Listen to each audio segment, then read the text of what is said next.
વિષય પ્રમુખનું દાયિત્વ નિભાવે છે. સાથે સાથે ભાગવત કથા, રામાયણ, ગૌ કથાના કથાકાર છે અને પૂરો પરિવાર ગૌવતી છે. ખુદ ગાય ઘરે રાખે છે અને ગાયનું ઘી, દૂધ, માખણ જાતે પણ દોહન કરે છે. અને એક રાયમલ ધામ કરીને એક આશ્રમ પણ હમણાં ચાલુ કર્યો છે. ત્યાં પણ સારી એવી સુંદર ગૌશાળા બનાવી છે.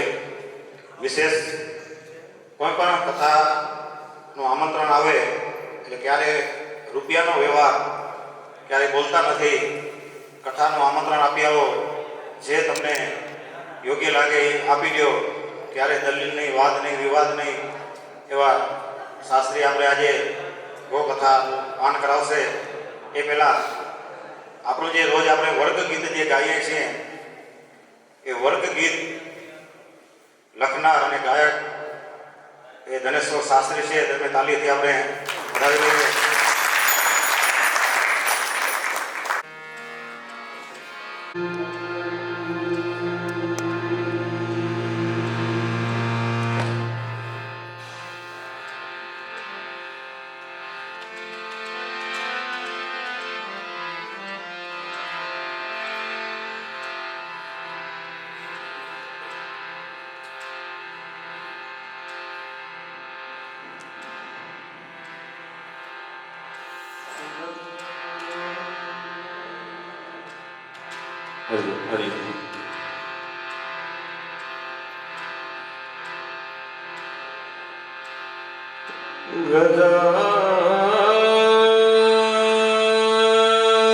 ગજાનનં ભૂત ગણાધિસેવિતં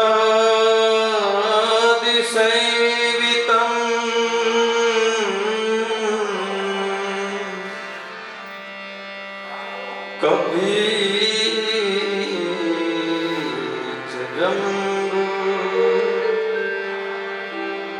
ફલચારુભક્ષણम्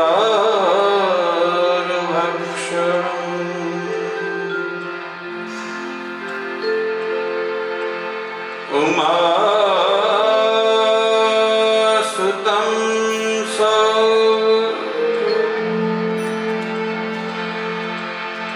વિનાશકારકં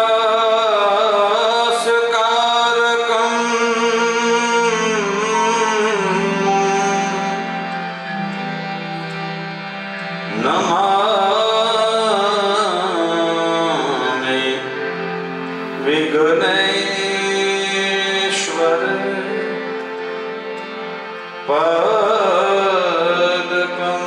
પદપંકજં.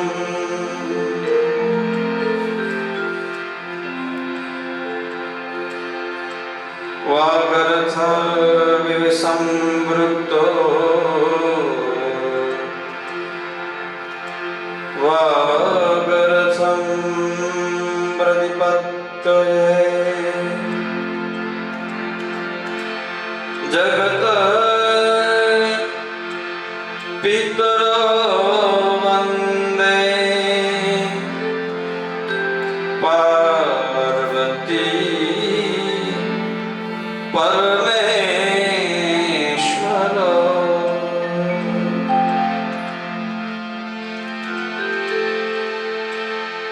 નમો ગોપ્યઃ શ્રીમતીભ્યઃ સૌરભેભ્યઃ એવ ચ. નમો બ્રહ્મ સુતાભ્યશ્ચ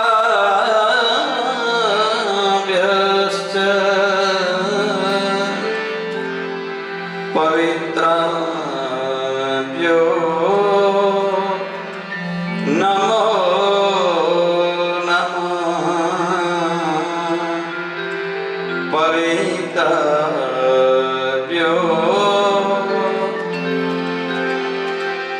નમઃ.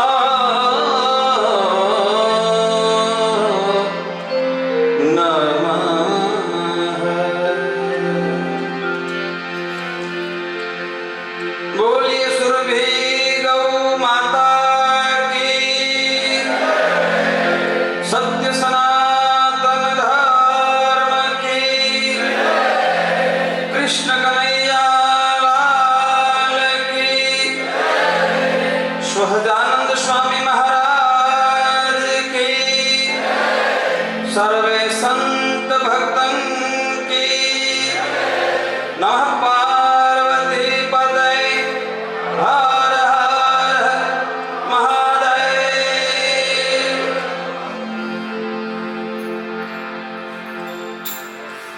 गौ सेवा गतिविधि सौराष्ट्र प्रांत पंचदिवसीय प्रशिक्षण वर्ग એ વર્ગમાં અલગ અલગ પ્રાંતમાંથી અનેકાનેક જે સત્ય સનાતન ધર્મ સાથે ગૌ માતાના પ્રેમથી જે ભાવથી જોડાયેલા અત્રે ઉપસ્થિત છે.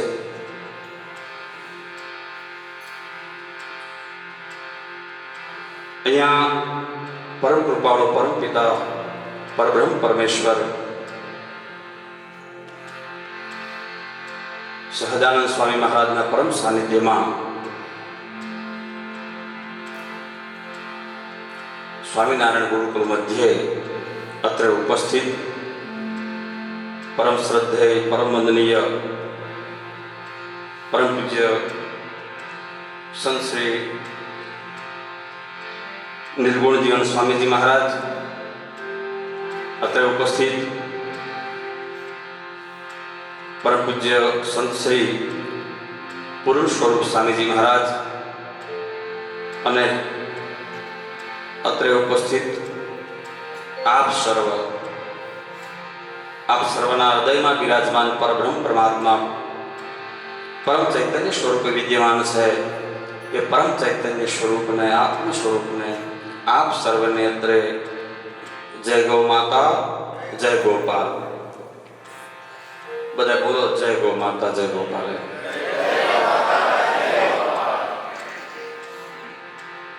तो वर्गનું ગીત મને જ ગાવાનું કીધું છે મેઘજીભાઈ, એટલે તમે બધા ગવડાવો છો ને પાછળ, તો બધા ગવડાવજો પાછળ. દીપકભાઈ સ્વામીજી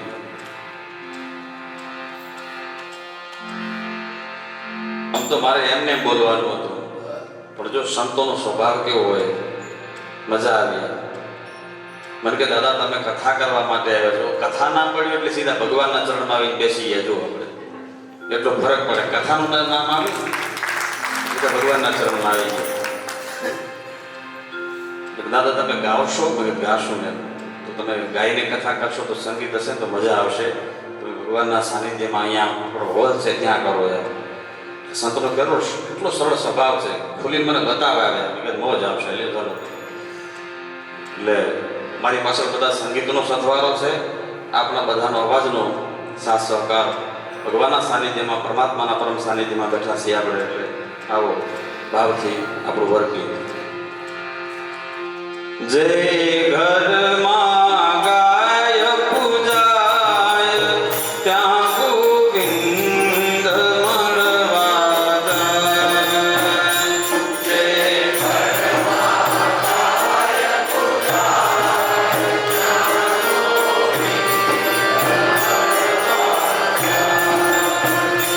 ગોવિંદ મળવા જાય. હૈયા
ગૌ માતાનો જે મહિમા ગાતા ભવના બંધન છૂટી જાતા ગૌ માતાનો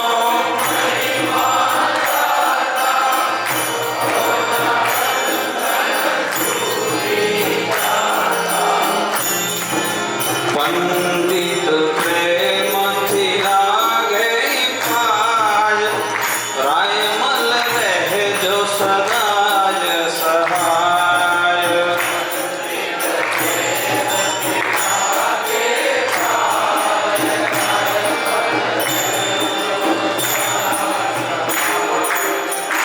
જે ઘરમાં ગાય પૂજાય ત્યાં ગોવિંદ ભગવા જાય.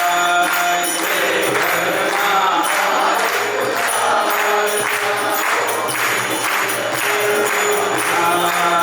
જે ઘરમાં ગાય પૂજાય ત્યાં ગોવિંદ ભગવા જાય. જે ઘરમાં ગાય પૂજાય ત્યાં ગોવિંદ મળવા જાય. બોલીએ સુરભી ગૌ માતા કી જય.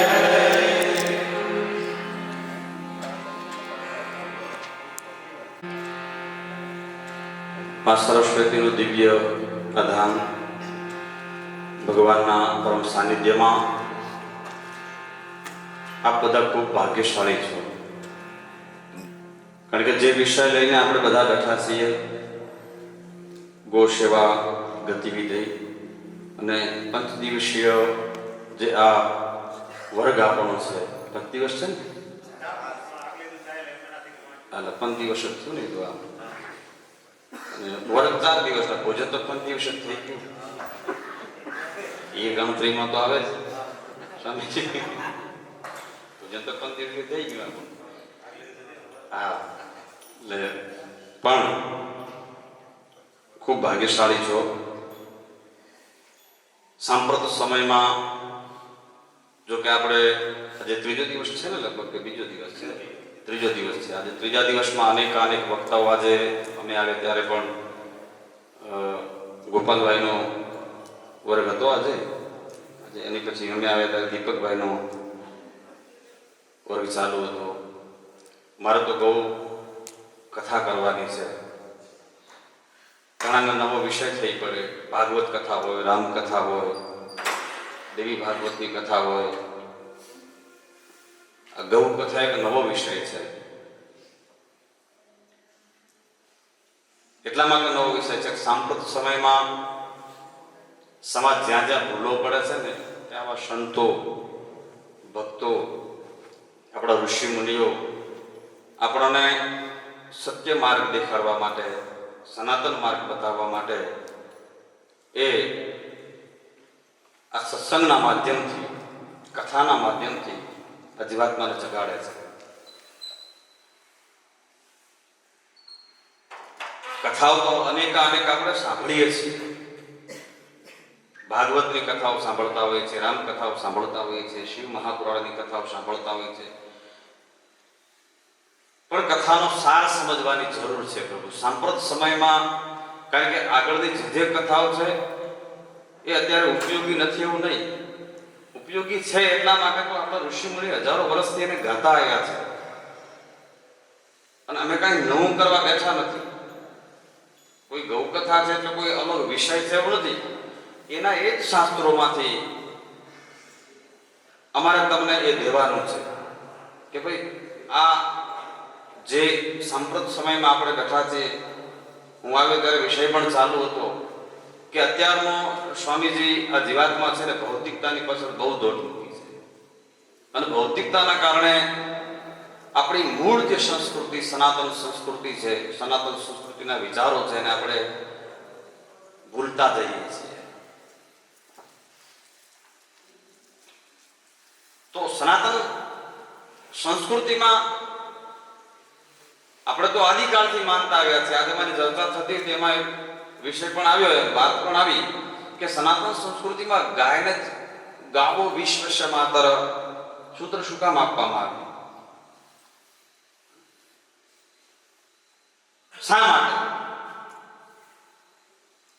સજ્જનો, પ્રશ્નાર્થ કરવાની દરેકને છૂટ હોય છે, પ્રશ્નનું સમાધાન આપવાની અમારી જવાબદારી પણ હોય છે. કારણ કે આ જે આ લઈને બેઠા છીએ ને, આ તમે આમાંથી બેઠા છો ને કોઈ પ્રશ્ન કરો ને, તો આ જે સ્ટેજ ઉપર બેઠા છે ને એની જવાબદારી છે. તમારા પ્રશ્નનું સમાધાન આપવું એ અમારી જવાબદારી, અમે જવાબદારી લઈને બેઠા છીએ. આધ્યાત્મિક માર્ગ ઉપર જ્યારે બેઠા છીએ ત્યારે અમારી એક જવાબદારી છે કે સમાજને કયા માર્ગે લઈ જવો, સમાજને ક્યાં પહોંચાડવો છે. તો અનેકાનેક કથાઓ આપણે સાંભળી જ છે.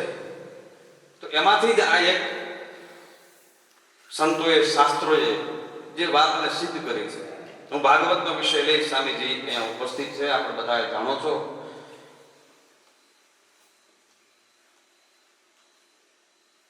દરેક જે બેઠા છે ને, આપણે સનાતની વૈદિક પરંપરાને માનવા વાળા છે. સંપ્રદાય કદાચ જુદા હોઈ શકે, કારણ કે ભારત ભૂમિ એવી છે કે દરેકમાં એને સ્વીકાર જ કર્યો છે. નકારતા ભારતની ભૂમિમાં છે જ નહીં. સ્વામીજી દરેકનો સ્વીકાર કર્યો છે ભારતની ભૂમિએ. સંપ્રદાયો અનેક હોઈ શકે, પણ મૂળ જે આપણું છે એ ક્યાં પહોંચે છે? બોલે સનાતનમાં. આપણે દરેક છીએ તો કોણ છીએ? સનાતની છીએ, વૈદિક પરંપરાને માનવા વાળા છીએ.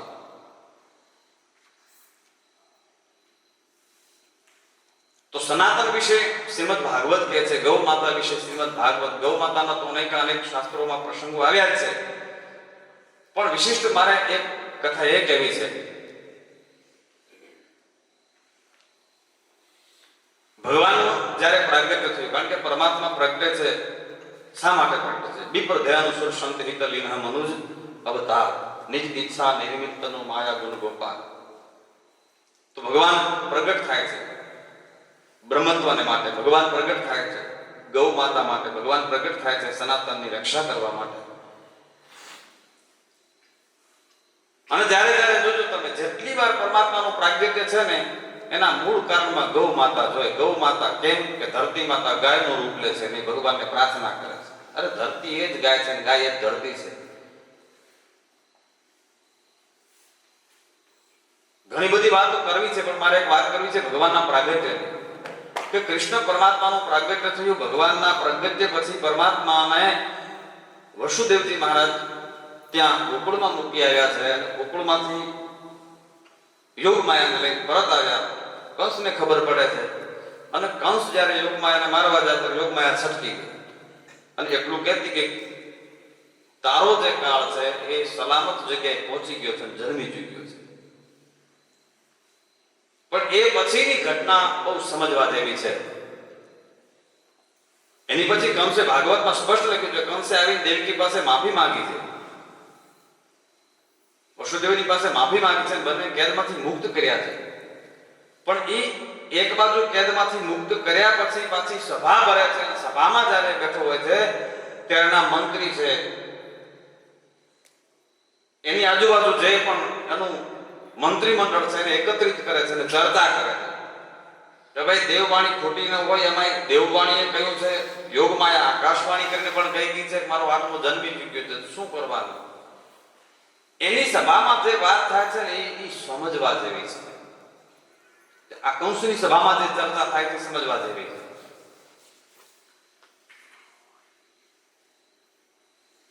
અમુક જે કંસના મંત્રીઓ હતા, એ મંત્રીમંડળમાંથી કંસને કહે છે કે ચિંતા ના કરો મારે, તમે તો બહુ પ્રતાપી રાજા છો. અને એના વખાણ કરે છે. તમે ડરો શું કામ છો? હજુ જે બાળક જન્મ્યો છે એ થોડો તમને મારવા આવવાનો છે, અને તમારી પાસે તો અતૂટ બળ છે. જોજો આજુબાજુ પણ બહુ વખાણ કરવા માંગે ને એટલે માનવા હવે તૈયારી છે પતનની, તૈયારી જ રાખવાની. બીજાએ કીધું મારા ચિંતા ના કરો, તમે બહુ પ્રતાપી છો, તમારે ડરવાની કોઈ જરૂર નથી. કદાચ ઇન્દ્ર લડવા તમારી સામે આવે ને તો તમારામાં એટલું બળ છે કે તમે એની સામે લડાઈ કરીને સ્વર્ગ જીતી શકો એટલી તમારામાં તાકાત છે. આ ચર્ચા થાય છે સભામાં. પણ મુખ્યત્વે એમાં એક ચર્ચા થઈ છે ને એ લગભગ આપણું ધ્યાન બહુ ઓછું જાય છે આ પ્રસંગમાં. કારણ કે આપણે એ પ્રસંગને ઉત્સવમાં જ મનાવતા હોઈએ છીએ. પણ સત્ય વાતને જાણવાની કોઈ દી આપણે કોશિશ નથી કરી, કારણ કે કૃષ્ણનું પ્રાગટ્ય થાય એટલે બીજા દિવસે ઉત્સવ જ ઉજવવાનો આવે સ્વામીજી. નંદ ઘેર આનંદ ભયો, જય કનૈયા લાલ કી. પણ એનો મૂળ જે પ્રસંગ છે ને એ બહુ મહત્વનો ભાગવતમાં કહ્યો છે, સનાતન માટે સાહેબ કહ્યો, એટલા માટે હું કહું છું. એ સભામાં એક ચર્ચા થઈ છે કે મારા દેવતાઓનું જો કોઈ બળ હોય તો ભગવાન વિષ્ણુ છે. દેવોનું બળ કોણ છે? તો ભગવાન વિષ્ણુ છે. અને વિષ્ણુનું કોઈ જો બળ હોય તો એ સનાતન ધર્મ છે. મૂલમ હિ વિષ્ણુ દેવાનામ યત્ર ધર્મ સનાતન. ભાગવતનો ચોથો અને 10મો સ્કંદ છે. 10મા સ્કંદમાં ચોથો અધ્યાય છે, એનો 37મો શ્લોક છે કે મૂલમ હિ વિષ્ણુ દેવાનામ યત્ર ધર્મ સનાતન. સનાતન ધર્મનો જો વિષ્ણુનું મૂળ કોઈ હોય તો સનાતન ધર્મ છે. પણ સનાતન ધર્મનું મૂળ કોણ છે? બોલો, આપણે આટલા બધા ભાગવતની કથાઓ સાંભળી છે, બરોબર ને? નથી સાંભળી? ચલો આમાંથી જેને ખબર હોય આગળ ઊંચી કઈ કહો કે સનાતન ધર્મનું મૂળ કયા કયા કયા કીધા છે, બોલો. છે કોઈને ખબર? ગૌ માતા તો છે જ.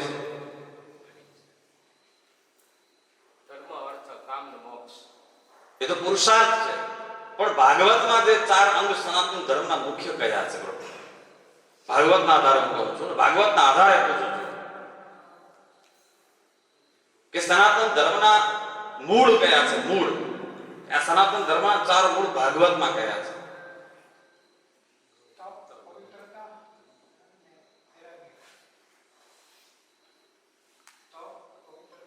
સનાતન ધર્મના મૂલમ હિ વિષ્ણુ દેવાનામ યત્ર ધર્મ સનાતન તસ્ય બ્રહ્મ ગો વિપ્રા સ્થપોદ યજ્ઞ સદક્ષિણા.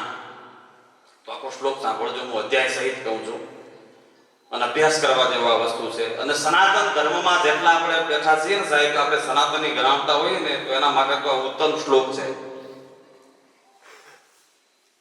કેમ ઉત્તમ છે? કે સનાતન ધર્મના 4 મૂળ કયા છે સ્વામી? એમાં તસ્ય બ્રહ્મ.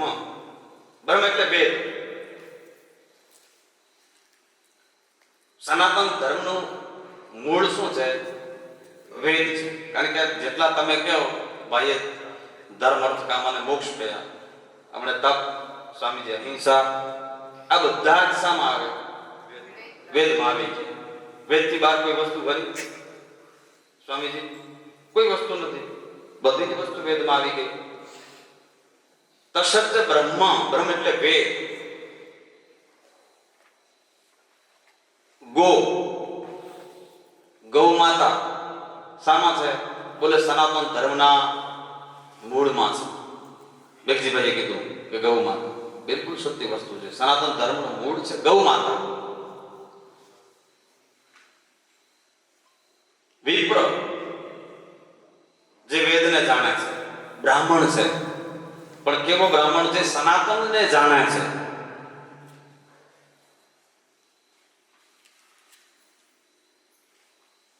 ચોથી વસ્તુ છે યજ્ઞો. યજ્ઞો ભાઈ વિષ્ણુ. હા, વિશ્વ કલ્યાણ માટે યજ્ઞ. તો અહીંયાથી કોઈ વક્તાએ લગભગ એનો પ્રસંગ કયો મને ખબર નથી કાંઈ, કે શા માટે આપણી આ પરંપરામાં યજ્ઞો છે. અરે સાહેબ, આ વિશ્વની ઉત્પત્તિ જે છે, સૃષ્ટિ સર્જન યજ્ઞથી થયું છે.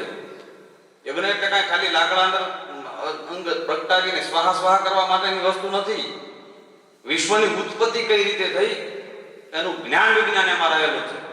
વાતાવરણ શુદ્ધિ છે એ તો અત્યારનું વિજ્ઞાન માને છે કે ગૌ માતાને 1 ચમચીમાંથી 1 ટન ઓક્સિજન પ્રગટ થાય છે, તો વિજ્ઞાન અત્યારે માનવા તૈયાર છે.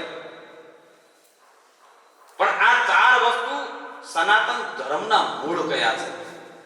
વેદ, ગાય, બ્રાહ્મણ અને યજ્ઞ. આ 4 સનાતન ધર્મના. હું નથી કહેતો, ભાગવતનો શ્લોકોથી હું તમને કહું છું કે 4 મૂળ કયા છે.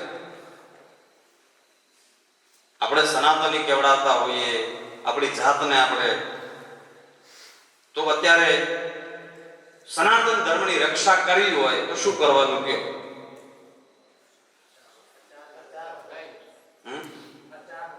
ચારનું રક્ષણ કરવાનું છે. બિલકુલ સત્ય વસ્તુ છે. હું વારંવાર કહેતો હું સાહેબ કે તમારા આંગણામાં કે તમારા ખેતરમાં કોઈ ઝાડ હોય, કદાચ એની તમે ડાળી કાપી નાખો તો બીજી વાર પ્રગટી આવે, પ્રગટે જ નહીં, બીજી વાર ઉગી નીકળે. એનું કદાચ તમે થડ કાપી નાખો ને તો ફરી વાર એમાંથી પાંગ રહી જાય. પેલી ઝાડના મૂળિયા કાપી નાખો તો પાંગ રહે.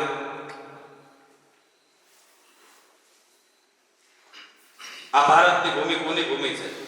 અરે જ્યાં ભગવાનને 24 વખત પ્રગટ થવાની ઈચ્છા થઈ એવી આ પવિત્ર ભૂમિ છે. 24 વખત ભાગ્યવંતી ભારત ભૂમિ, જ્યાં ગાયો ચરાવે ગોપાલ. 11 વર્ષ અને 52 દિવસ સુધી કૃષ્ણ પરમાત્માએ ઉઘાડા પગે ગૌ સેવા કરી, ગૌની પૂજા કરી અને ગૌ માતાની રક્ષા માટે જેણે ગોવર્ધન પણ ધારણ કર્યો છે.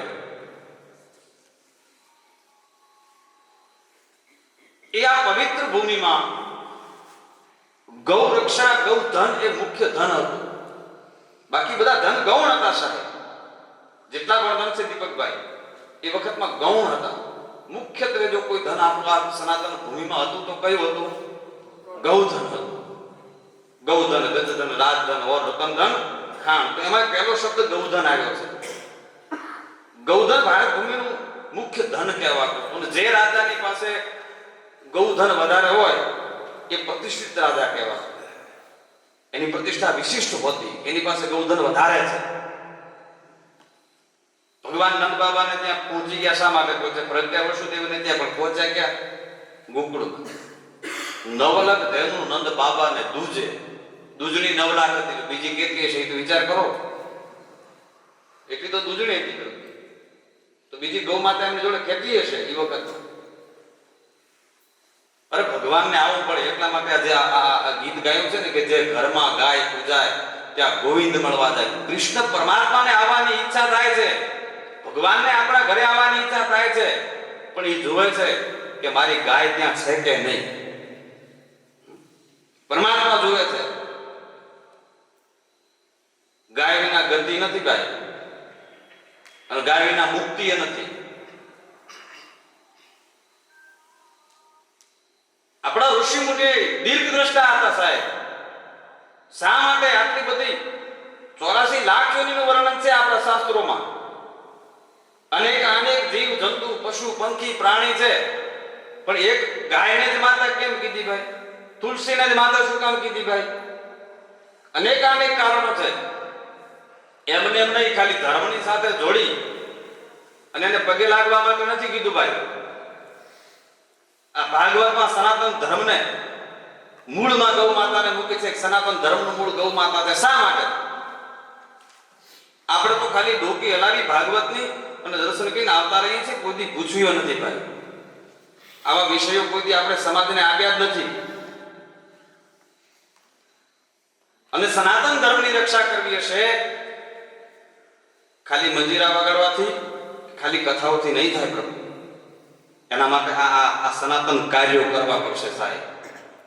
આજે આપણે આટલા બેઠા છીએ, કેટલા સમયથી આ લોકોની મહેનત, અને આમાં તો જે બેઠા છે ને મેઘજીભાઈ, આ બધા સાચા હિરલા હોય ની જ આમાં બેસી અહીંયા પહોંચી શક્યા છે, નહીં તો પહોંચી ન શકે. હમણાં અહીંયા બીજો કોઈ સમજી લો આ તો હોય નહીં, આ તો એક પવિત્ર સ્થાન છે, પણ તમે જાહેરમાં કોઈ ડાન્સનો પ્રોગ્રામ રાખો, કોઈને આમંત્રણ દેવું પડે ક્યાં જો લ્યો, કોઈને કાંઈ કેવું ન પડે, તમારે એમને પબ્લિક ભેગી થઈ જાય. પણ આ સાચું છે, અને સાચું બચવું ને એ બહુ અઘરી વસ્તુ છે પ્રભુ. સત્યને બચાવવું બહુ અઘરી વસ્તુ છે. આપ તો પ્રાંત પ્રાંતમાંથી અલગ અલગ ક્યાંથી આપ પધાર્યા છો, એટલે ધન્યવાદ છે આપણા બધાને. હું વંદન કરું છું કે આપ દિલથી આ ગૌ સેવામાં બધા જોડાયેલા છો. એક કેમ પ્રકારે કોઈ ગૌ માતા રાખે છે, કોઈ કંઈક ને કંઈક, કોઈ ખેતીના માધ્યમથી, કોઈ વ્યાપારના માધ્યમથી, કોઈને કોઈ રીતે ગૌ માતા સાથે જોડાયેલા છીએ આપણે. પણ મારી વાત મૂળ એ છે સનાતન ધર્મની, કે સનાતન ધર્મના મૂળમાં 4 છે. તો એ ગૌધન એ વિશિષ્ટ ભારત ભૂમિનું ધન કહેવાતું. અરે ભારત જેથી આઝાદ થયો ને એ વખતમાં ગૌવંશ કેટલો હતો, આજના સમયમાં આજના કાળમાં ગૌવંશ કેટલો બચ્યો છે. અરે બચ્યો છે એ સુખી ક્યાં? બચ્યો છે એની દશા કેવી? આપણે જતા હોઈએ રસ્તા ઉપર સાહેબ ક્યાંક એક કચરા ઉપર કઈ આમ આમ ગૌ માતા ત્યાં ઊભી હોય ને ત્યારે અંદરથી હૈયું વલોવાઈ જાય સાહેબ, કે જેને ચરાવવા માટે ભગવાન આ ભૂમિમાં પ્રગટ થાય છે અને એની આ કોઈ દશા કરી હોય ને તો કોઈ વિધર્મીઓએ નથી કરી, આપણે પોતે કરી છે સાહેબ. આપણે કોઈને કહેતા હોઈએ કોઈ વિધર્મીઓએ દશા કરી છે તો એ નથી કરી, એના જવાબદાર આપણે છીએ. આપણે એક સત્યને ભૂલ્યા, ધર્મને ભૂલ્યા. ધર્મ એટલે કોઈ આ ઢીલા તત્વ કરીને ગળામાં માળા કરવી ધર્મ નથી. ધર્મ એટલે ફરજ. તમારી ફરજ શું છે? તમે સનાતન ધર્મમાં રહી અને તમે સનાતન માટે શું કરી શકો છો એ ધર્મ છે. વિધર્મી એટલે કોઈ બીજાને માનતો એ વિધર્મી નથી, પણ સત્ય વસ્તુને ન જાણતો સનાતનનું કાર્ય ન કરતો એને વિધર્મી જ કહેવાય. ભલે પછી તિલાક કરીને ફરે કે ટપકા કરીને ફરે, વિધર્મી કોઈ બીજા હોય એવું જ ન હોય. પણ મૂળ વસ્તુ એ છે કે આટલો બધો ગૌવંશ ભારત ભૂમિમાં હતો, ધીરે ધીરે નષ્ટ થાય છે. અને જો સંપૂર્ણ નષ્ટ આ ધરતી પરથી ગૌ માતા થશે એટલે મૂળ કપાણું કે નહીં ભાઈ સનાતનનું? તમે જન્મથી કરી અને મૃત્યુ પર્યંત આપણા 16 સંસ્કાર કયા છે સાહેબ? તમારા જન્મ પહેલા ગર્ભાધાન સંસ્કાર આવે છે, તમે જન્મવાની પહેલા પુંસવણ સંસ્કાર આવે છે, માના ઉદરમાં બાળક હોય એને સંસ્કાર આપવામાં આવે છે. હવે તો એ પણ એક પ્રથા નીકળી છે, ગર્ભાધાન સંસ્કારની પ્રથા છે અત્યારે હવે પાછી પુનઃ પ્રગટ અત્યારે થઈ છે. આપણા ઋષિ મુનિ આદિકાળથી આ વસ્તુ આપી છે કે માના ઉદરમાં બાળક હોય અને એને ત્યારથી સંસ્કાર તમે આપો. પ્રત્યેક સંસ્કારમાં તમે જોજો કોઈ પણ સંસ્કાર એવો નથી કે સંસ્કારની અંદર ગૌ માતાના પંચગવ્યની જરૂર ન પડે. 16 સંસ્કારમાં એક પણ સંસ્કાર એવો નથી કે જેમાં ગૌ માતાના પંચગવ્યની જરૂર ન પડે. પ્રત્યેક સંસ્કારમાં ગાય આપણી સાથે જોડાયેલી છે. ચાહે પુંસવન સંસ્કાર હોય કે ચાહે જન્મના ગમે તે સંસ્કાર હોય, સંસ્કાર માન બચ્યા હતા એમાં હવે તો ડાયરેક્ટ મોહણીઓ થઈ ગયો. વરઘોડામાં 2 કલાક ને ફેરામાં મારા જપા તો કરજો, જલ્દી કરજો. હા સ્વામીજી એ હાલત છે અત્યારે. ફેરા કે જલ્દી કરજો મારા મોડું થાય છે. ઓલા કૂદવામાં એમાં ભલે ગમે એટલા કલાક નીકળી જાય, કઈ વાંધો નહીં. જે મૂળ વસ્તુ છે પછી કે છૂટાછેડા થાય થાય શું ને? આ એક સંસ્કાર છે સાહેબ, વિવાહ સંસ્કાર છે. એ જ થાય, બીજું શું થાય? ખેર પણ પ્રત્યેક સંસ્કાર સનાતન ધર્મના છે. એક સંસ્કારમાં ગૌ માતા આપણી સાથે જોડાયેલી છે. અંતિમ સંસ્કાર હોય તો એમાં આપણે ગાયની જરૂર પડે છે. અને મર્યા પછી અંતમાં એ જીવાત્માને કંઈક ગતિ મળે એના માટે એના ગાયના પૂંછડે પાણી રેડવામાં આવે છે. અમારે તો ગાયનો રેડે છે, ત્યાં ગાયના પૂંછડે પાણી રેડે છે. અહીંયા મને ખબર નથી કેનું રેડતા હોય. તમારે કેમાં રેડો છો? પૂંછડે, ગાયના પૂંછડે કે ભેંસના? અચ્છા, ગૌ માતા હશે નહીં પછી કેના પૂંછડે રેડશો? હશે જ નહીં.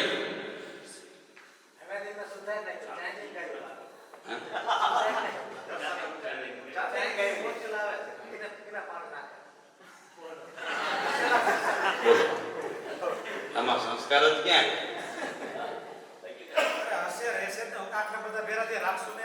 ના આપણે તો જો ચંદ્રેશભાઈ, આ ધરતી એવી છે, આ ભૂમિ એવી છે કે જતી સતી આ ધરતીમાં છે.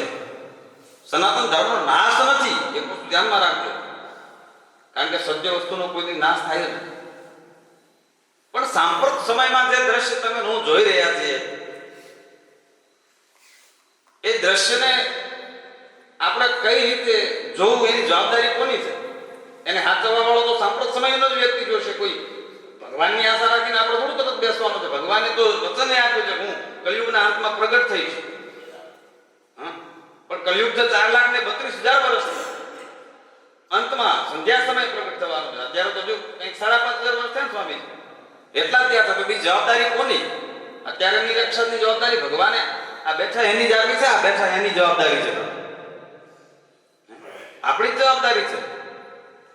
તો આમાં જે બેઠા છે મને ખબર છે બધા ગૌ પ્રેમી જ છે, અનેક ગૌ સેવાની સાથે જોડાયેલા છે બધા.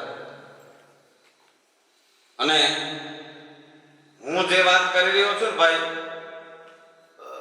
કે આ સનાતન ધર્મના મૂળ છે, એ ચર્ચા કૌંસની સભામાં થાય છે. કરે કોણ છે એ મહત્વનું. કારણ કે તમારી સાચી વાત છે ને ભાઈ, કે તમારી નબળી નસ છે ને તમારા દુશ્મનને ખબર હોય. કોને ખબર હોય? દુશ્મનને. અને પાડવો છે ને તો આની નબળી નસ આ છે, દુશ્મનને ખબર.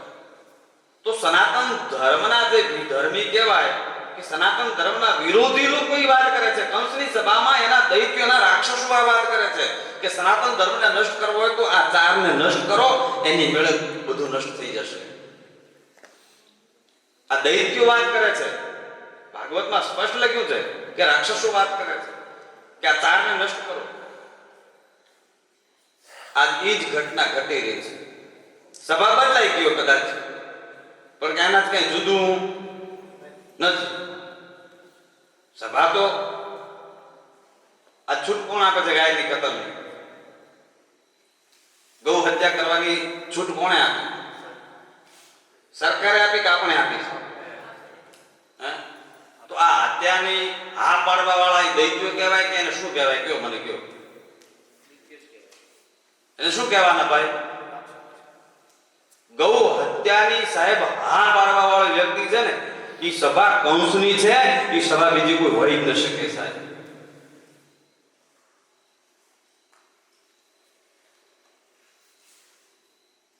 એક ગૌની હત્યાની વાત નથી ભાઈ. આજે સાંપ્રત સમયમાં આપણી આ દશા આપણે સમજવાની જરૂર છે. આ જવાબદારી લઈને બધા આપણે બેઠા છીએ તો એ આપણે ઓળખવાની જરૂર છે કે આપણા પૂર્વજોએ ગાયો માટે પોતાના બલિદાન આપી દીધા છે. નથી આપ્યા? એક ગામ તમે જઈને જુઓ, કોઈ ગામ ખાલી નહીં હોય સાહેબ. લગભગ ગાયને માટે કોઈ ને કોઈ ગામના વીરે બલિદાન આપ્યું છે સાહેબ. ગામે ગામે પાળિયા ઉભા છે. પાળિયા પોકારીને આપણને કહી રહ્યા છે. વીર વાસરો હોય, અમારે વેણુડાનો રણમાં બેઠો છે વીર વાસરો, વીર ભાથીજી, વીર જસરાજ, વીર ગોગાજી ચૌહાણ. આ બધા શાના માટે મારાણા છે? કોના માટે મારાણા છે? ગાય માટે તેને પોતાના બલિદાન આપ્યા ભાઈ.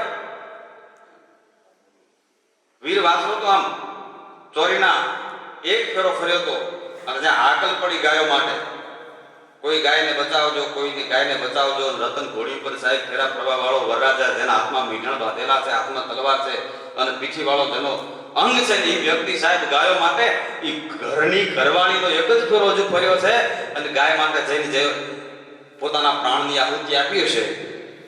શા માટે? શું જીવ વાલો નહોતો? ના, જીવ વાલો હતો, પણ એનાથી વધારે એને ધર્મ વાલો હતો, એનાથી વધારે ગૌ માતા વાલી હતી. એટલા માટે પ્રાણની આહુતિ આપી છે.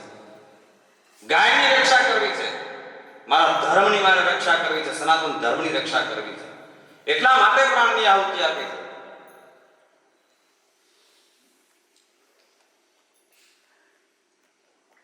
એમને એમ નહીં, એવા અનેક કાંડ એક સાહેબ ગામડે તમે જોજો, ગાયો માટે પોતાના બલિદાન આપ્યા છે. આજે આપણે બલિદાન આપવાની જરૂર નથી. આ જરૂર છે માત્ર જાગૃત થવાની. આજે કોઈ વિધર્મી તમારી ગાયોને લઈ એમને નથી જતા. આજ તમે ધારો અને સનાતન વ્યક્તિ એક થાય અને એ નિશ્ચય કરી લે કે અમારી આ ભારત ભૂમિમાં ગૌ હત્યા બંધ થવી જોઈએ, અને ગાયોના માટે જે ગોચર ભૂમિ છે એ ગોચર ભૂમિ છૂટી થવી જોઈએ. આ બધો એક સનાતન સમાજ થઈ અને આપણે કરશું. તેના માટે બલિદાનની જરૂર નથી, પણ તમારા સમયનું બલિદાન તમારે જરૂર આપવું પડશે. તમારે સમય આપવો પડશે, તો જ આ શક્ય બનશે, નહીતર શક્ય બનવાનું નથી. આજ કોઈ માથા માંગવા માટે તૈયાર નથી. તમારો સમય માંગે છે, તમે સમય આપો, તમે જાગૃત બનો. બસ અને હવે ત્યાં છે ભાઈ, ધીમે ધીમે જાગૃતિ આવી છે. આવી આ ગૌ કથાઓથી ધીમે ધીમે જાગૃતિ આવી છે. ચાળવા ગામ છે દીપકભાઈ, 2 વર્ષ મેં ત્યાં કથા કરી, ભાગવતની કથા કરી. એમાં આ મારો, કારણ કે હું કથા ભાગવતની હોય કે શિવપુરાણની હોય કે દેવી ભાગવતની હોય કે રામકથા હોય, પણ ગૌ કથા તો આવે ને આવે. કારણ કે અમારું જગાડવાનું કામ છે ભાઈ. અમે બેઠા જ છીએ સમાજને જગાડવા માટે. સંતોનું બ્રાહ્મણોનું કામ જ જગાડવાનું. હું વારંવાર કહેતો, અમે જગાડવા માટે તો અમને પરમાત્મા અહીંયા મૂક્યા છે ને, શું કામ મૂક્યા અમને? અમે સમાજને જગાડીએ. અમારું કામ જ ત્યાં સાધુ સંતો બેઠા છે અહીંયા, અમારું કામ જગાડવાનું છે તમને. અને હું તો કહેતો હું સાહેબ કે તમે તમારા ફળિયામાં, તમારા આંગણામાં તમે ખાધા પછી કટકું રોટલું બચે ને, તમે તમારા આંગણામાં તમે કૂતરો હોય નાખો છો. તમે તમારા ફળિયામાં જે હોય, તમારી શેરીમાં તમે કૂતરાના, કેમ કે તમે તમારું વધેલું અનાજ છે એ તમે એને નાખો છો. અને રાતના સમયે કોઈ ચોર આવે તો શું કરે છે? જગાડે છે. વિચાર કરજો તમે કે તમારો વધેલો ઘટેલો ટુકડો ખાઈ અને તમારા આંગણામાં કે તમારા શેરીમાં ફરતું કૂતરું એ વધેલો ખાઈને જો તમને જગાડતો હોય અને તમે ખાવા એની પહેલા અમને કહો તમે જમી લો, સંતોને કે તમે જમી લો, જો અમે સમાજને જગાડીએ નહીં તો કૂતરા કરતા અમે બહેતર કહેવાય છે. અમારી જવાબદારી છે તમને જગાડવાની. એટલા માટે કોઈ સારા શબ્દો કહેવા માટે આવ્યો જ નથી. સત્ય શબ્દો કહેવા છે વિનોદભાઈ, સત્ય શબ્દો કહેવા છે ચંદ્રેશભાઈ. સારું કહેવાનું ઘણા કહેવા વાળા બેઠા છે, પણ સાચી વસ્તુને જાગૃત કરવાની આપણે જરૂર છે. એટલે મારે કહેવું છે કે અમારી જવાબદારી છે કે સમાજને જગાડવો. સનાતન ધર્મના મૂળમાં ગૌ માતા છે. ઘણા મારી પાસે અમને ઘણા પૂછે મારા તમારી કુંડળીમાં ગ્રહો આમ છે તેમ છે. હું એક જ એટલે કહું તો ગૌ સેવા કર ભાઈ, તાર બધા ગ્રહોનું નિવારણ એમાં થઈ જશે. એક પણ ગ્રહ નડે તો મને કહેજે. કોઈ ગ્રહે નહીં નડે અને એનાથી વધારે તું કોઈકને નડતો બંધ થઈ જાય છે. ગૌ સેવા જોડાય છે. હકીકતથી કહું, એક સત્ય ઘટના કહું. હમણાં સુરણા ગામમાં બાપુ આવ્યા હતા દસરાનજી મહારાજ પરમ શ્રદ્ધેય.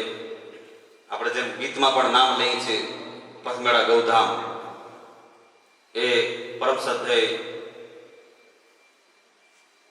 ગૌ ભાગવત ઋષિ દસરાનંદજી મહારાજ. વર્ષોથી હું દિયોદર ગૌશાળામાં કથા કરવા જાઉં છું. બાજુમાં સુરાણા ગામ છે. અમારે ભાઈ વિષ્ણુભાઈ આમ બ્રાહ્મણ, પણ ગામમાં રખડવા સિવાય કાંઈ ધંધો હતો નહીં, બીજું કોઈ કાર્ય જ નહીં. ગામમાં સારા કાર્યમાં લડવું આટલો જ એનો ધંધો. નવરા બેઠા બીજા કરે શું? એ ગામને જ નડતા હોય. પણ ભગવાનની જેના પર કૃપા થાય ને સાહેબ, ગૌ માતા શું છે એ ભાગવતની કથા શ્રદ્ધેય દસનાનજી મહારાજ પણ પ્રત્યેક કથામાં આવેલા છે. એ વ્યક્તિએ ત્યાં ગૌશાળામાં જોડાઈને કથા સાંભળી દેવજીભાઈ, અને એને મનમાં થયું કે સેવા તો ગૌ માતાની કરવી જોઈએ, આંગણામાં ગૌ માતા જોઈએ. એ વ્યક્તિ ગૌ માતાને લઈ આવ્યો. ધીમે ધીમે એની શ્રદ્ધા ગૌ માતા પ્રત્યે એટલી પ્રગટ થઈ. આજે ક્યારેક તમે બસ જાઓ દીપકભાઈ, અને એ જે ઘરમાં ગૌ માતાની સેવા કરે છે ને, દિવ્ય સેવા. પૂજ્ય મહારાજજી કોઈના ઘરે જતા નથી, કોઈના પણ ઘરે નહીં. આવી જગ્યા હોય, પવિત્ર જગ્યા હોય, આશ્રમ હોય, ગૌશાળા હોય, એમાં જાય, પણ પર્સનલ કોઈના ઘરે એ પગલા કરવા કોઈના ઘરે નથી જતા. પણ હમણાં જ્યારે આવ્યા ત્યારે એમણે એ ભાઈ વિષ્ણુભાઈ મારા મુકુંદજી મહારાજે વાત કરી, બાપુ તમે એકવાર આ વ્યક્તિ ઘરમાં જે ગાય માતાની સેવા કરે છે ને એ તમે પધારો, એને આશીર્વાદ આપો. અને પૂજ્ય મહારાજજીની ઘરે ગયા. વિચાર કરો સાહેબ, જેની પાછળ કંઈક દુનિયા ફરે છે, મહારાજજી મારા ઘરે પગલા કરે, એ વ્યક્તિ કોઈની ઘરે જતા નથી. અને પૂજ્ય મહારાજે વિષ્ણુભાઈની ઘરે ગયા. કેમ કે ગાય માતાના કારણે એના ઘરે પગલા કર્યા પૂજ્ય મહારાજજી. એની સેવા જોઈ, ગૌ માતાની સેવા જોઈએ. પૂજ્ય મહારાજજીની ઘરે ગયા. એ વ્યક્તિ ત્યારે ગૌથી એટલો વ્યક્તિ આમ ઓતપ્રોત થઈ ગયો છે કે એને ગૌ માતા સિવાય બીજું કાંઈ શું છે એમ નથી. અને સેવા જ ગૌ માતાની કરવાની. આખા ગામમાં રખડવા વાળો વ્યક્તિ પણ આ ગૌ કથાના કારણે એને એક નિર્ણય લીધો કે મારે ગૌ સેવા જ કરવી છે અને સમૃદ્ધિ અત્યારે એને બધી છે. પરમાત્માએ ગૌ માતા, એનું નામ જ કામધેનુ છે ને ભાઈ. ગૌ માતા એવું નથી કે પહેલા છે સમુદ્ર મંથન કર્યું એમાં 14 રત્નો ઉત્પન્ન થયા, એમાંથી કામધેનુ પ્રગટ થઈ. અરે એ જ કામધેનુ અત્યારે આપણા આંગણામાં છે. એ જ ગૌ માતા આપણા આંગણામાં છે. પણ આપણે એના સમયને, આ સમય અત્યારે સાંપ્રત સમય આપણને એટલા બધા ભૂલાવી દીધા છે કે કોઈ વાત જ જવા દો. એટલો સમય અત્યારે આપણે મૂળ સમયને આપણે ભૂલી ગયા છીએ. મારે વાતે કરવી છે કે જે પણ કોઈ વ્યક્તિ મારી પાસે આવે એને હું એમ જ કહું કે તું ભાઈ નિત્ય ગૌ સેવા કર, ગમે તે કાંઈ એની તકલીફ ગમે તે હોય પણ કહી દેવાનું ગૌ સેવા તું કર ભાઈ. ગૌની પ્રદક્ષિણા કર, ગૌ માતાની, કારણ કે એની પ્રદક્ષિણાનું ફળ છે. આપણે તો પ્રદક્ષિણાને માનવા વાળા છે ને, યાની કાની બાપાની જન્માંતર કૃતાની જતાની સર્વાણી નશ્યંતુ પ્રદક્ષિણાયામ પદે પદે. એક ડગલું તમે ભરો તો આપણા જન્મના પાપ નષ્ટ પામે. હવે તમારે સમજી લો, કોઈ એક મંદિરમાં તમે જાઓ તો એક જ દેવની પ્રદક્ષિણા થાય, પણ ગૌ માતાની તમે પ્રદક્ષિણા કરો એટલે 33 કોટી દેવતાઓની પરિક્રમા તમારી થઈ ગઈ. એમાં બધા દેવતાઓ આવી ગયા, પૂજ્ય મહારાજજી પણ આવી ગયા ને. એમાં દરેક પરમાત્મા, દરેક એમાં દરેક દેવનું સ્થાન છે એમાં ગૌ માતામાં. 33 કરોડ દેવતાઓ બધા આવી ગયા, એમાં પ્રત્યેક દેવતાઓ આવી ગયા. એટલે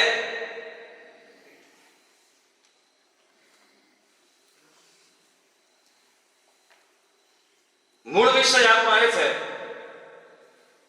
કે નિત્ય જે વ્યક્તિ ગૌ ગ્રાસ આપે છે, ગૌ દાન કરે છે, એના ગમે તેવા ગ્રહો હોય ને તો એ ગ્રહોનું નિવારણ થઈ જાય છે.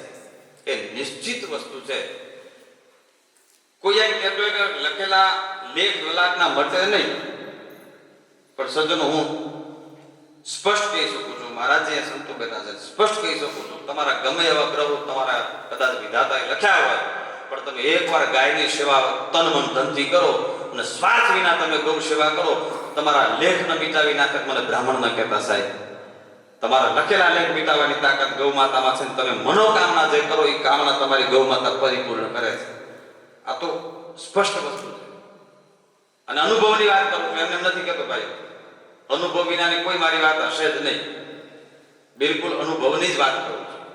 ગૌ માતાનો પ્રત્યેક મહિમા આ ગીતમાં એ ગાયું છે ને, ગૌ માતાનો મહિમા ગાતા ભવના બંધન છૂટી જાતા. ભવ બંધનમાંથી મુક્તિ આપે છે ગૌ માતા. આમ તો આપણા શાસ્ત્રોમાં તેમ લખ્યું છે કે આ મતિ સાગતિ, અંતમાં જેવી મતિ તમારી જ્યાં પહોંચે એવી આ જીવની ગતિ થાય છે, એવું છે. બરોબર? અંતે યા મતિ સાગતિ સીધી વસ્તુ છે. જેવી મતિ જ્યાં પહોંચે એવો તમારો આગળનો પ્રયાણ હોય છે. એવું આપણા સનાતન શાસ્ત્રો સંતો કહે છે. જગતમાં બે વસ્તુ એવી છે કે અંતકાળમાં જો તમારું જીવ એમાં પહોંચી જાય, તમારું મન જો એમાં પરોવાઈ જાય ને, તો આ જીવને ગતિ મળી જાય. બે તત્વમાં એ બે તત્વ જાગ્રત તત્વ છે. એક ગુરુ છે, એક બીજો ગૌ માતા છે. અંતમાં જો ગૌ માતા તમારા મનમાં પ્રવેશ કરી જાય ને તો એ જીવને ગૌલોકની ગતિ પ્રાપ્ત થઈ જાય સાહેબ. એક ગુરુની અને બીજી ગૌ માતાની, આ બે તત્વ એવા છે કે એમાં તમારી મતિ જાય ને તો એનો દોડો પાક થઈ જાય સ્વામીજી. એક યા તો ગુરુમાં તમારી દ્રષ્ટિ પહોંચી જાય, મારો ગુરુ છે, શ્રેષ્ઠ છે, ગુરુને સ્મરણ થઈ જાય. અને બીજું ગૌ માતાની તમારી અંતમાં તમને ગતિ મળી જાય. આ બે તત્વ એવા છે, એમાં જો તમારો જીવ પહોંચી જાય તમને ગતિ મળી જાય. આંગણામાં, અરે આપણા ઘરમાં કોઈ વાસ્તુ દોષ હોય ને તો આંગણામાં ગૌ માતા ઉભી હોય તો એ વાસ્તુ દોષનું નિવારણ ગૌ માતા કરે છે. વાસ્તુ દોષનું નિવારણ થઈ જાય તમારું. ભૂમિને પવિત્ર કરે છે. તમે જે ભૂમિમાં રહેતા હોય, ભૂમિ ગમે તેવી હોય, પણ ત્યાં ગૌ માતાને બાંધવામાં આવે એટલે એનું કલ્યાણ થઈ જાય, એનો બેડો પાર થઈ જાય. અમંગલ સર્વ મંગલમય બની જાય એવી તાકાત ગૌ માતામાં છે. અમારા મુંબારા ગામમાં વાત તો કરી છે બેનજીભાઈ, કથા કરી તો ત્યાંનું વાતાવરણ આખું પોઝિટિવ છે. એક એની બાજુમાં ડગારા ગામ છે સ્વામીજી, અને ગામમાં એક વર્ષમાં 35 મરણ થયા. 35 મરણ એટલે કઈ રીતના? નાની ઉંમરમાં કોઈ ફાંસો ખાઈને મર્યા, કોઈ દવા પીને મર્યા, કોઈ ક્યાંય લટકીને મર્યા, કોઈ કેમ મર્યા. 35 મરણ. ગામ લોકો બધા એકત્રિત થયા કે હવે કરવું શું, આનો ઉપાય શું? અને એ લોકો આવ્યા તો એમને કીધું કે તમે મહાદેવની પૂજા કરો અને ગૌ સેવા કરો, અને શિવરાત્રિના દિવસે મહારુદ્ર યજ્ઞ કરો, જેનાથી આ રોગ દોષ દરેકનું નિવારણ થઈ જાય. તમારા ગામમાં બધું જ નિવારણ થઈ જાય, પણ એ ગામનું નિવારણ કરવું પડશે. કોઈને આવવું હોય, કોઈને પૂછવું હોય તો ડગારાના ગામ સહિત હું તમને નામ આપું છું, એમને એમ નથી કહેતો, ગામ સહિત નામ સહિત હું તમને કહું છું. કચ્છમાં જ છે. મહારુદ્ર યજ્ઞ કર્યો અને વિદ્વાન બધા ભૂદેવો 56 ભૂદેવો હતા. અને મારો તો એક નિર્ણય છે કે હું જે સ્વામીજી કામ કરાવું ને એમાં ભૂદેવ નિર્વ્યસની હોવો જોઈએ, ને કોઈ પણ જાતનું વ્યસન ન હોવું જોઈએ. કારણ કે મને ખુદને કોઈ વ્યસન નથી, ચા નહીં, કોફી નહીં, બીડી નહીં, સિગરેટ નહીં, કોઈ જાતનું વ્યસન નથી. એટલે મારા ભેગા જેટલા ભૂદેવ હોય એક પણ વ્યસન નહીં, નિર્વ્યસની ભૂદેવ 56 ભૂદેવ નિર્વ્યસની ભેગા કર્યા હતા.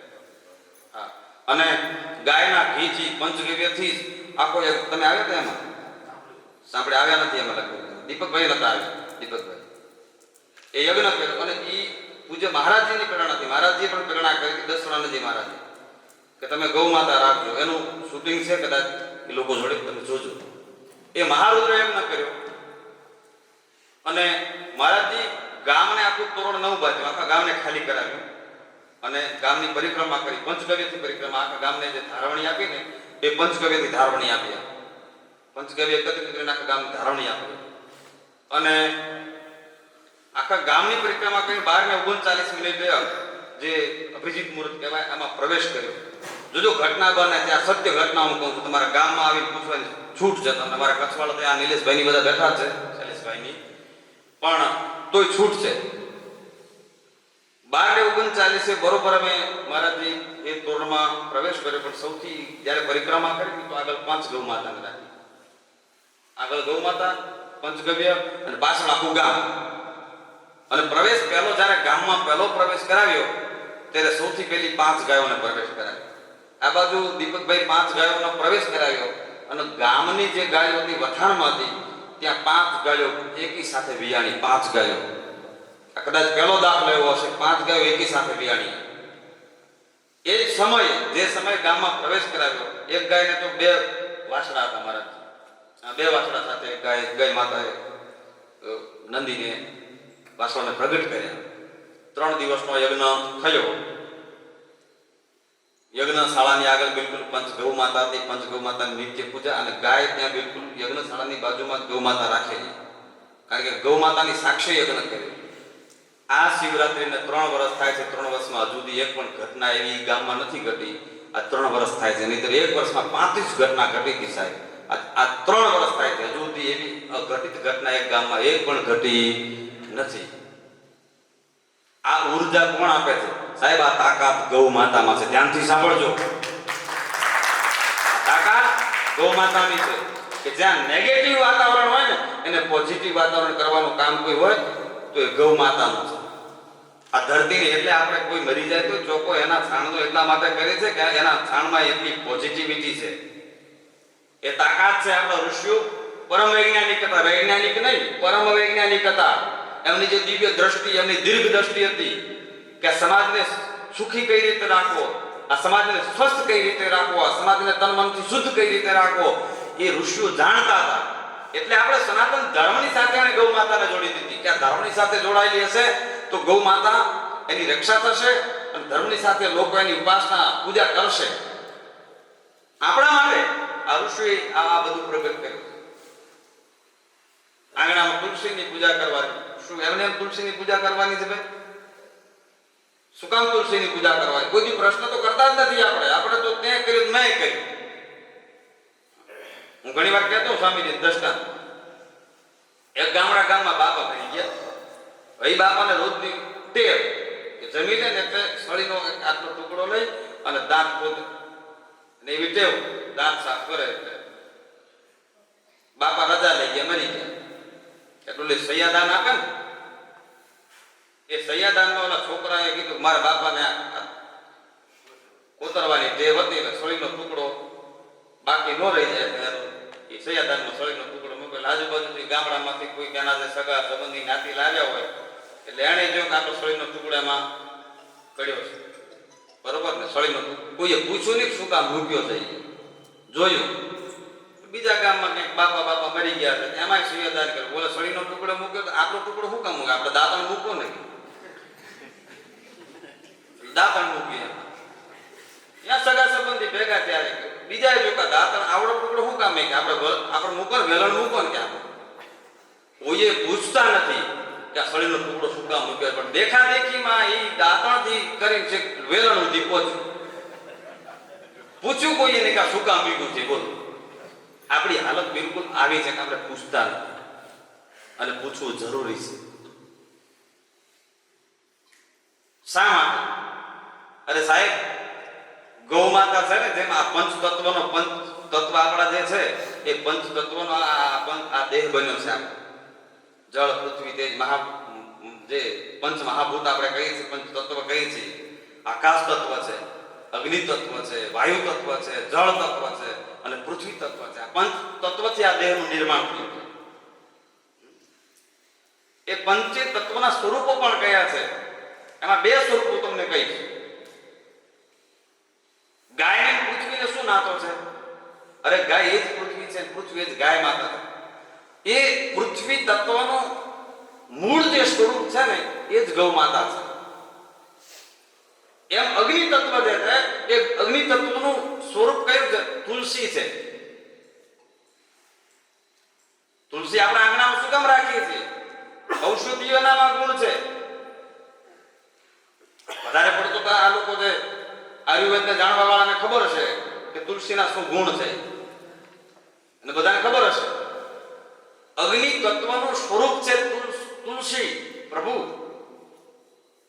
આંગણામાં એટલા માટે રાખવાનું કીધું છે આપણા ઋષિએ કે તમે તમારા આંગણામાં તુલસીને રાખો છો, એ પછી રામ હોય કે શ્યામ હોય, પણ તમારા આંગણામાં એ તુલસી હોય તો જ્યારે ચોમાસાનો સમય આવે, બરોબર વાદળા જામ્યા હોય, કડાકા ભડાકા થતા હોય ને વીજળી નીચે ઉતરે ને, અત્યારે તો ઘણી બધી ઘટનાઓ ઘટવા માંડી છે એવી, અને મીડિયાના માધ્યમથી પહેલા ઘટતી હતી, હવે ખબર નથી ને હવે બધી ખબર પડે કે દુનિયામાં ક્યાં શું બને છે. પણ જે આંગણામાં તુલસીનો ક્યારો હોય સ્વામીજી, એ આંગણામાં આ ઋષિઓનું વિજ્ઞાન એમ કહે છે કે કોઈ દિવસ તુલસી હોય ત્યાં વીજળી પડે નહીં, પડે તો તુલસી માતાનું સમન કરી નાખે આટલી તાકાત તુલસીમાં છે.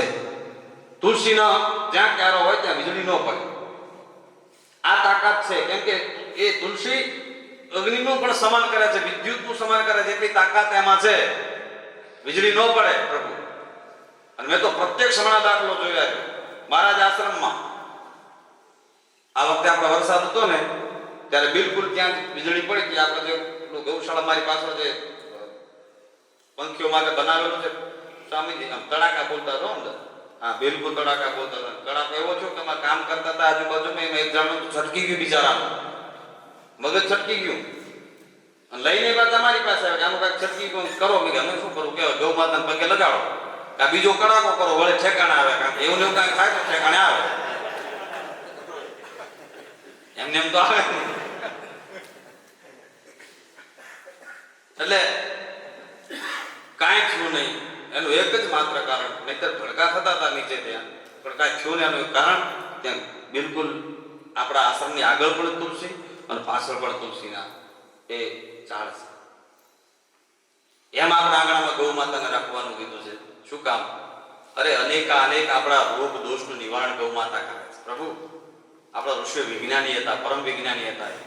આપણને આપણે શીખ્યું, ઘણું બધું શીખવું છે આપણને, ઘણું બધું જાણવા જેવું છે, પણ આપણે અજાણ છીએ એમાં. આપણા ઋષિ પરંપરાની ગુરુકુળો હતી સ્વામીજી, તો ગુરુકુળોમાં ગૌ સેવા તો મુખ્ય હતી જ. જે વિદ્યાર્થીઓ ભણવા આવે એ ગાયની સાથે જોડાય, ગૌ સેવા જાતે કરતા, અને ગૌ સેવાનું ફળ બહુ મોટું છે. અને હું તો કહેતો આવું છું પ્રસંગ, ઘણા બધા એવા પ્રસંગો છે. એક રાજસ્થાનમાં ચૌધરી સમાજ કહેવાય, ચૌધરી સમાજમાં એક રાજાનંદ મહારાજ કરીને થઈ ગયા. ચૌધરી સમાજ અભણ બિલકુલ, પણ 12 વર્ષ એનું ઉઘાડા પગે સેવા કરી. એના પદો, એના ભજનો, એની આધ્યાત્મિક વાણી, એની સામાજિક વાણી તમે જુઓ. રાજસ્થાનીમાં છે આખિર મરનારે, એક રાજસ્થાની ભાષાના એમના ભજનો પદો છે, પણ જેને આત્મજ્ઞાન પ્રગટ થયું. કેમ? માત્ર ને ગૌ સેવા કરી. અરે એનાથી વિશેષતાનો વાત કરું. આમાં અહીંયા સૌરાષ્ટ્રની, કાઠિયાવાડની, પાંચાળની હું તમને વાત કરું. આપા દાના નામ તો સાંભળ્યું હશે આપણે બધાએ. એમના ગુરુ આપા દાદરા. એ આપા દાનાને જે જ્ઞાન પ્રગટ થયું, કોનાથી પ્રગટ થયું? હે? ગૌ માતાના કારણે પ્રભુ 12 વર્ષ એમણે ગાયની સેવા કરી. કારણ કે આપા દાદરા એને નહીતર આંખે અંધ હતા આપા દાના. પણ એમની આંખો જો કોઈએ ખોલી હોય ને તો એમના ગુરુ આપા દાદરાએ ખોલી. કે તારું તો આ જગતને જોવા માટે અને જગતનું કલ્યાણ કરવા માટે જન્મ થયો છે. નહીતર 22 વર્ષની ઉંમર થઈને ત્યાં સુધી એમણે આ જગતને જોયો નહોતો, અંધ હતા. પણ ગુરુની કૃપાથી અને ગાયની કૃપાથી એની આંખ ખુલી ગઈ અને ગુરુ એક જ મંત્ર આપ્યો કે આ લાકડી લઈ અને આ ગાયની સેવા કરજે. તને જે જોઈએ એ બધી તારી ભાવના હશે, તારી મનોકામના હશે ને આ ગૌ માતા તારી પૂર્ણ કરશે. સાહેબ, જગતમાં પૂજાય છે આપા દાના. એના પછી આપા ગીગા ત્યાં સત્તાધારની જગ્યા જે બની ને એ આપા દાના 12 વર્ષ ગાયની સેવા કરી છે. એના પરચા કોકથી વાંચજો, સંતના ચરિત્રો કોકથી તમે વાંચજો. મારી બાજુમાં એક જગ્યા છે, મારું જે મૂળ ગામ બનાસકાંઠામાં છે, એમાં બાજુમાં થરા, અને થરાની બાજુમાં બહુ એક મોટી જાગીર છે, દેવ દરબાર, જેનું નામ જ દેવોનો દરબાર ભરાય એવી પવિત્ર જગ્યા છે કે જ્યાં નેપાળના રાજકુમાર એમણે નાથ સંપ્રદાયમાં એ દીક્ષા લીધી અને નાથ કહેવાના ઓગળનાથ, નાથ સંપ્રદાયમાં એમણે દીક્ષા લીધી. ઓગળનાથજી માતાજીની દર્શન કરવા માટે હિંગળાજમાં ત્યાં ગયા. એ વખતે તો બધું એક હતું ને, ત્યાં દર્શન કરવા માટે ગયા. માતાજીએ સ્વયં પ્રગટ થઈ અને એમને ઘૂઘરા આપેલા, જે પગમાં બાંધવાના ઘૂઘરા આવે ને એ ઘૂઘરા આપ્યા. માતાજી હિંગળાજી આપ્યા હતા ઓગળનાથ. અને એ ગાદીપતિ જે પણ કોઈ ગાદીએ બેસે એને ઘૂઘરા પગમાં ધારણ કરવા પડે. માતાજીની ચૂંદડી અને ઘૂઘરા પગમાં ધારણ કરવા પડે. પણ ગાદીનો મહિમા જોજો, ત્યાં ગૌ સેવા થતી હતી. ગાયોની એટલી બધી સેવા, 1000 એકર જમીન અત્યારે પણ છે, કારણ કે આજુબાજુના રાજા રજવાડાની એ મૂળ ગાદી છે, એટલે ત્યાં સેવા કરે, ગૌ સેવા થાય. અને ઓગળનાથના ઘૂઘરાનો પ્રતાપ એ હતો, કોઈ મહાત્મા ગાદીપતિ બ્રહ્મલીન થાય, કોઈ પણ મહાત્મા જે ગાદીપતિ હોય એ બ્રહ્મલીન થાય અને એના જે પગમાં બાંધેલા ઘૂઘરા ગાદી ઉપર મૂકવામાં આવે અને એ ગાદી ઉપર મૂકેલા ઘૂઘરા આખા આજુબાજુના સેવકો, ભક્તો, રાજા રજવાડામાંથી જે પણ કોઈ એના હોય બધા ત્યાં એકત્રિત થાય. સંત સભા ભરાય, ભક્તોની સભા ભરાય અને સભામાં જે કોઈ બ્રહ્મલીન મહાત્મા થયા હોય એની જે ક્રિયા છે, એની જે અંતિમ વિધિ છે એ નવા ગાદીપતિ બને એ જ કરે. એટલે તાત્કાલિક પાછા એને નિમબાન. પણ નિમબાની પ્રક્રિયા કેવી? આ સાહેબ, ભારતની ભૂમિ કોઈ સામાન્ય ભૂમિ નથી. એ ગાદી ઘૂઘરા મૂકવામાં આવે અને ભગવાનનો આરાધ થાય અને એ ઘૂઘરા ત્યાંથી ઉપડી એની મેળે, કોઈ પકડી ઉપાડી લે એમ નહીં, પણ એની મેળે ઘૂઘરા ઉપડી અને જેના પગમાં પડે ને એ ગાદીનો મહંત બની શકે. આટલી તાકાત હતી સાહેબ. આ બિલકુલ સત્ય ઘટના છે અને કોઈ લાંબા વર્ષો નથી ગયા.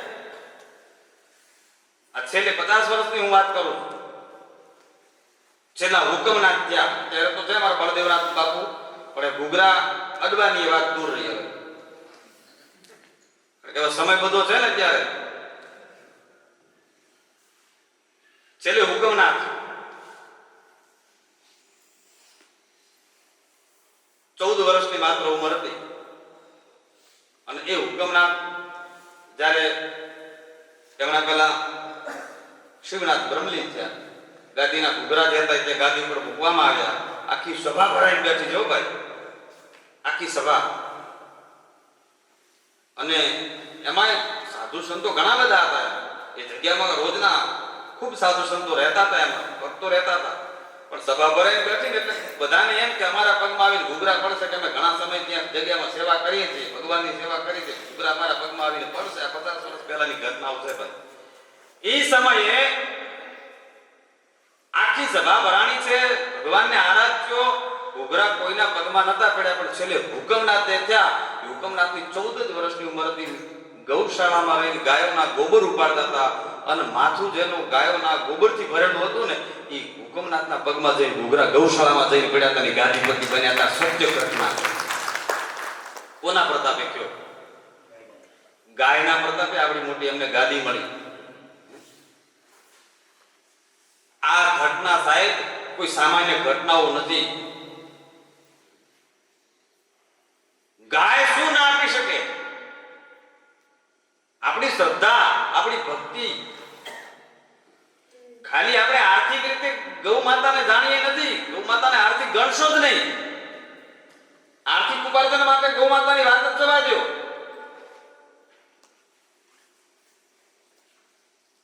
આપણા સ્વયંની રક્ષા માટે, આપણે આધ્યાત્મિક યાત્રા માટે એટલી જ ગૌ માતાની જરૂર છે. એક રતિભાર પણ કદાચ ગૌ માતા દૂધ ના આપતી હોય, એનું ગૌમૂત્ર અને એનું છાણ ખાલી આપણા આંગણામાં પડે ને તો આપણા જીવનને પવિત્ર કરે ને એવી તાકાત ગૌ માતામાં છે. કોઈ વસ્તુની ભલે જરૂર ન હોય, ગૌ માતામાં આંગણામાં ગૌ માતા હોવી આપણા આંગણામાં જરૂરી છે. તન મનથી સ્વસ્થ રાખે છે ગૌ માતા. આ ઋષિ એમને નથી પૂજી ગૌ માતા, એટલે તો લખવું પડ્યું છે જે ઘરમાં ગાય પૂજાય ત્યાં ગોવિંદ મળવા જાય. એમને નથી લખ્યું. આમાં તો અનેકાનેક દ્રષ્ટાંત નહીં. તમને હું જે પણ દ્રષ્ટાંત કહીશ ને, તમે તારે મારી જવાબદારી છે, હું તમે કહેશો ને આ ભેગું આલીશ. એ સત્ય ઘટના છે એ જ વાત હું કરીશ, તમને એમ વાત નહીં કરું. જે પણ સત્ય વાત હોય એ જ હું વાત કરીશ. ગૌ માતા પ્રાણ બચાવવા વાળી છે. અને આ બધા ખેડૂતોને ખબર હશે ગાયમાં અને ભેંસમાં કેટલો ફરક હોય. નથી ખબર? રાખતો ખબર જ છે. આપણે આપણી નજરે સામે જોઈએ ભાઈ, નજર સામે આપણે જોતા હોઈએ ત્યાં બધી ઘટનાઓ, પણ આપણને શું છે, આપણે લોભ અને લાલચમાં આવી ગયા.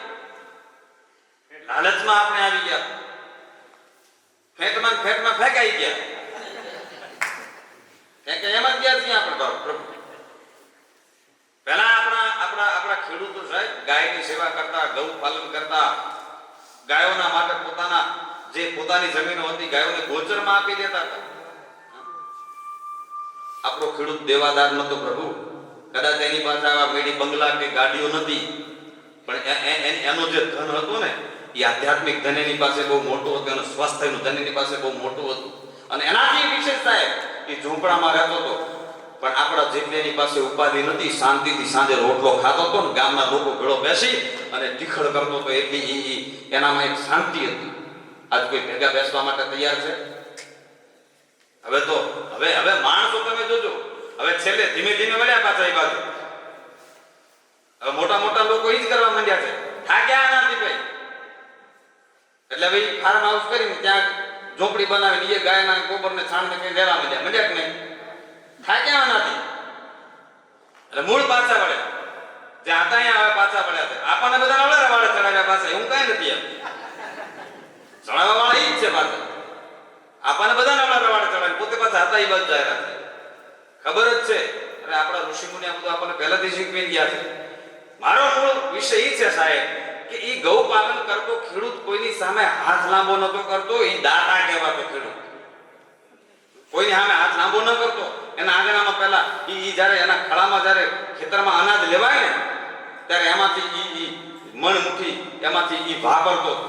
એ ગામના ગાયોમાં આપે, ગામના મંદિરમાં આપે, ગામના પૂજારીને આપે. ચોર ખાય, મોર ખાય, વધાઈ પછી પોતે ખાય. વધેલું હોય એ પછી પોતે ઘરે લઈને આવતો. એની પહેલા એ દાતા. એની માટે ધિરાણ નતું બીજું કોઈ. એના માટે કોઈ આટલા બધા રૂપિયા નતા. આજ એક ખેડૂત મને ચાહે 100 એકરનો ઈ ગમે એમ ભલે જાગીરદાર હોય કે 200 એકર એની પાસે હોય તો એને લઈને ઉભા રહેવું પડે. કાપો તો ભિખારી કરી નાખ્યો ખેડૂતને. ત્યાં કોણે કર્યો? વિચાર્યું કોઈ દે આવું? આજે બધાએ ભિખારીની લાઈનમાં આવીને ઉભા રહી ગયા. જે દાતા કહેવાતો ખેડૂત તો અન્નનો દાતા કહેવાતો. આજે એને લાઈનમાં ઉભો કરી મૂક્યો. અમને આપો, અમને આપો, અમને આપો, અમને આપો, અમને આપો. જે આપવા વાળો પોતે માંગવા માંડ્યો. કેમ? આપણે કઈ ભૂલ્યા. આપણી સમૃદ્ધિ આપણે ભૂલ્યા આપણી સનાતન સમૃદ્ધિ હતી. આ કોઈ વિશિષ્ટ સમૃદ્ધિ આપણા પાસે નથી, પણ સનાતન સમૃદ્ધિ આપણી હતી. આપણી સંસ્કારોની સમૃદ્ધિ હતી, આપણી શાંતિની સમૃદ્ધિ હતી. આજ રૂપિયા દેતા શાંતિ ન મળે. તમને કદાચ ભગવાન ગમે એટલા રૂપિયા આપે ને અંદર ભીતરમાં વ્યાધિ પ્રગટ થાય, શું કરો કયો? શું કામનું? ઓલા શાંતિથી જીવતા. પણ શાંતિથી જીવવા માટે, શરીરનું સ્વાસ્થ્ય રાખવા માટે ગૌ માતા ખૂબ જરૂરી છે. એટલે હું વારંવાર કહું છું કે નિર્વ્યસની તો બનો જ, પણ સાથે સાથે ગૌવ્રતી બનો. તમે ખાઓ છો ગાયનું દૂધ ખાઓ, માંગ કરો તમે ગાયના દૂધની, ગાયના ઘીની તમે માંગ કરો. મોંઘું પડે તો લ્યો. દવામાં રૂપિયા નાખો છો, એના કરતા ગાયના ઘીમાં રૂપિયા નાખો. દવામાં નહીં નાખવા પડે, તમારું શરીર બરોબર રહેશે. ગાયના દૂધમાં તમે પૈસા આપો, આંગણામાં ગાય રાખો, ગૌવ્રતી બનો. ગાયનું ઘી, ગાયનું દૂધ, ગાયનો છાશ, કે ગાયના સિવાય, ગૌ પ્રોડક્ટ સિવાય કાંઈ પણ લેશો નહીં. આવો સંકલ્પ કરો અને પછી તમે જુઓ. સાહેબ તમારી આ હમણાં ડોક્ટર નથી ઇમ્યુનિટી વધારવા માટે કઈ ને કઈ કેટલું આપી દે છે. અરે ગૌ માતાએ આખી જિંદગી આપણી ઇમ્યુનિટી બચાવી છે, આપણી ઇમ્યુનિટી વધારી છે. એને આ શરીરમાં એમને એમ નથી બધું થતું ભાઈ. સપ્ત ધાતુઓને પુષ્ટ કરવા વાળી ગૌ માતા છે. પંચગવ્ય સપ્ત ધાતુ, આ શરીર જે છે ને એની સપ્ત ધાતુઓ છે. સપ્ત ધાતુઓને ગૌ માતા પુષ્ટ કરે છે. એટલે ગૌવ્રતી બનો. એના સિવાય કઈ લેવું જ નહીં. હું છું એટલે તમને કહું છું પાછું, નહીતર આપણે હોઈએ ને કેમ હોઈએ નકામું છે ને. જ્યાં જઈએ ત્યાં વ્યવસ્થા ગૌ માતા કરે છે. મને હમણાં આજે જ વાત કરી, તમે જ કીધું ને હમણાં કે આમ ચાય બંધ કર્યો. ચાય બંધ કર્યો ને શિક્ષણ એમ ને. હા, એક વખત ચાય નહીં. આમાં તો કોઈ ચાય પીવા વાળા હશે એમ હોય, ઘણા બધા હશે. આમ પીવા જેવી ખરી પ્રભુ? પીવા જેવી ખરી?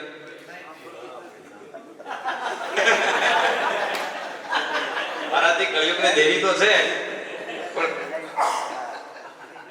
અમુક હોય ને કુળ દેવી હોય. આ કુદેવી છે, દેવી નહીં. આ કુદેવી છે, કુળદેવી નહીં, કુદેવી છે. કારણ કે પીવા જેવી જ વસ્તુ નથી પડતી. મનની શાંતિ માટે એમાં એક મને તો વાત કરતા તો એક બેનને કે ચાય ન મળે કે દવાખાને દાખલ કરવા પડે, બાટલા ચડાવવા પડે. આમાં કોઈ બેઠા નથી ને એમાંથી. એક ચાય માટે કઈ નાખો, વરસ છોડી જવું પડી. ક્યાં જવું પીવા? અરે ભગવાને આટલું બધું દીધું છે સાહેબ. ગાયનું દૂધ પીઓ, ગૌવ્રતી બનો. ભગવાને કેમ ઓછું આપણને આપ્યું છે? ખાવા પીવા માટે પરમાત્માએ આટલી બધી આપણને ઉપલબ્ધિ આપી છે. શું કામ બીજું કઈ લેવાની જરૂર? અને જરૂર જ પડે નહીં પ્રભુ. તમે ગૌવ્રતી બનો એટલે તમારી વૃત્તિ જેવી બની જાય. તમને બીડી વગર, સિગરેટ વગર, તમાકુ વગર, અરે ઘરના વગર ચાલે. બોલો કેવો? એના વગર ચાલે. એવી તમારી વૃત્તિ એવી બની જાય. એકાંતે બેસી અલખને આરાધે પાનભાઈ, પછી પ્રભુજી પધારે અને આપોઆપ એકાંત મળે તમને. કારણ કે વૃત્તિ જેવી બની જાય છે. સાત્વિક અર્થ જેવો આહાર એવો વિહાર, વિહાર એવો વિચાર. અન્નમય કોષમાંથી મનોમય કોષ પ્રગટે છે. વિજ્ઞાન એવું કહે છે ભાઈ. આપણા ઋષિ પહેલાથી બધું વિજ્ઞાન કહ્યું છે આપણને. અન્નમય કોષમાંથી વિજ્ઞાનમય કોષ પ્રગટે છે. એટલે ગૌ માતા આપણી સાથે આદિકાળથી જોડાયેલી છે. ગૌ માતાને આપણા માટે જ ભગવાને પ્રગટ કરી છે. ગૌ માતાને અને જ્યાં જ્યાં જરૂર પડી છે. ગોલોકમાંથી તો ગૌ સુરભીનું પ્રાગટ્ય છે, પણ પુનઃ જ્યારે આ સમાજમાં દેવ દૈત્યોનું જ્યારે વધારે વધ્યું ત્યારે ભગવાને સમુદ્રનું મંથન કરીને એમાંથી કામધનુને પ્રગટ કરી. પંચ ગાવા સમુદ્રના 5 ગાયોને પ્રગટ કરી, પંચ ઋષિઓને આપી અને પુનઃ ગૌ સંવર્ધન કર્યું પરમાત્મા. એટલે વિશિષ્ટ જવાબદારી આપણા બધાની છે. ગૌ રક્ષાની, ગૌ સેવાની, મનોકામના પૂર્ણ કરવા વાળી ગૌ માતા છે. આજના સાંપ્રત સમયમાં હું એમ કહીશ કે જેટલા જેટલા સાહેબ મંદિરો છે ને, મઠ છે ને, એ લોકોની સૌથી મોટી જવાબદારી છે આ બાબત. ગૌવ્રતી તો ભગવાનને બનાવવા જોઈએ કે હું જે પણ કાંઈ ભગવાનને અર્પણ કરીશ ને એ ગાયના ઘી કે ગાયના દૂધ સિવાય ભગવાનને હું આપીશ નહીં. કારણ કે પરમાત્માને પ્રસન્ન કરવા હોય તો પરમાત્માની જે પસંદગીની વસ્તુ છે તમે એને આપો તો રાજી થાય. કોઈ વ્યક્તિને કોઈ વસ્તુ પ્રસન્ન હોય એને બહુ બહુ ગમતી હોય અને ગમતી વસ્તુ તમે આપો કે રાજી થાય કે નહીં, તો ભગવાન શાનાથી રાજી થાય? સ્વામીજી સ્કંદ પુરાણનું જે મહાત્મ્ય છે ભાગવતનું ને એમાં એ લખ્યું છે, સ્પષ્ટ લખ્યું છે કે ભગવાન તો આપ્ત કામ છે. આત્મરામ ને આપ્ત કામ છે પરમાત્મા, એને કોઈ કામના નથી. આત્મારામ છે પરમાત્મા અને આપ્ત કામ છે પરમાત્મા. પણ છતાંય ભગવાન ત્રણ વસ્તુને ચાહે છે. સ્કંદ પુરાણનું મહાત્મય છે, ભાગવતનું મહાત્મય સ્કંદ પુરાણમાં લખ્યું છે. એમાં પરમાત્મા ત્રણ વસ્તુને ચાહે છે. આપ્ત કામ હોવા છતાં પણ ભગવાનને રાજી કરવા માટે ત્રણ વસ્તુની જરૂર છે. એમાં સૌથી પહેલી કોઈ હોય તો ગાય છે, બીજું છે ગોપી અને ત્રીજો છે ગોપાલ.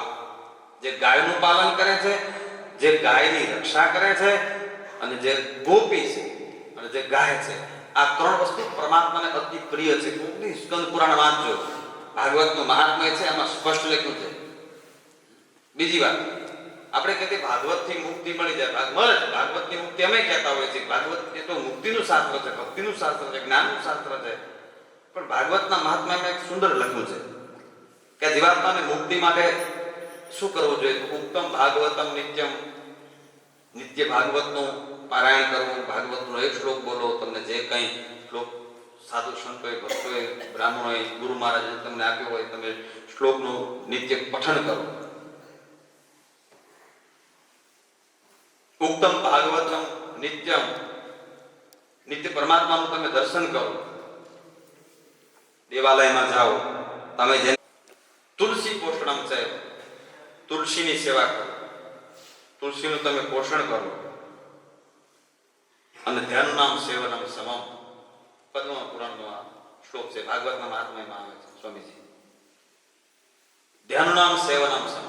ચોથું છે ગૌ માતા. ઠીક છે, સાંપ્રત સમયમાં કદાચ આપણે નિત્ય તો ભાગવતનું પારાયણ ન કરી શકીએ, થાય તો ઠીક છે. થાય છે તમારા બધાથી? નથી થાય એમ? થાય એમ છે. નિત્ય હરિમંદિરમાં દર્શન કરવા જવા વાળા આપણે કેટલા?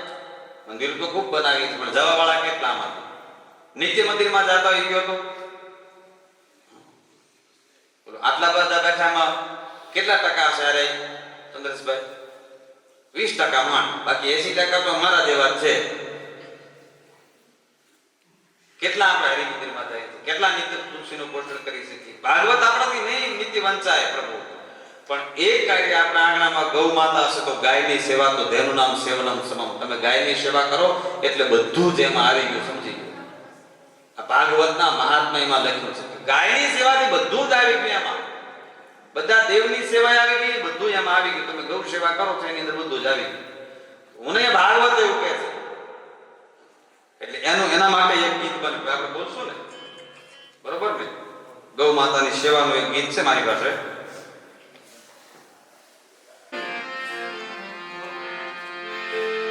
એ ગૌ માતાની સૌ સેવા કરો રે, ગૌ માતાની,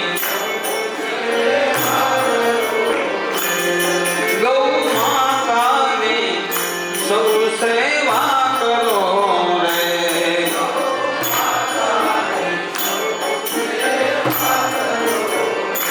પ્રેમથી પાળીને એની પૂજા કરો રે,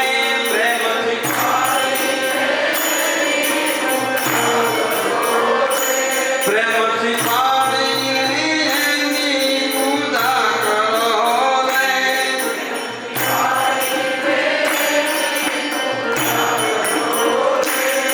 ગૌ માતાની સૌ સેવા કરો રે.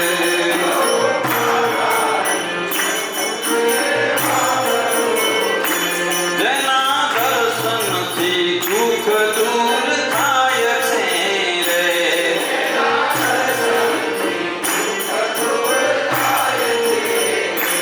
એના આશીષથી આનંદ વર્તાય છે રે,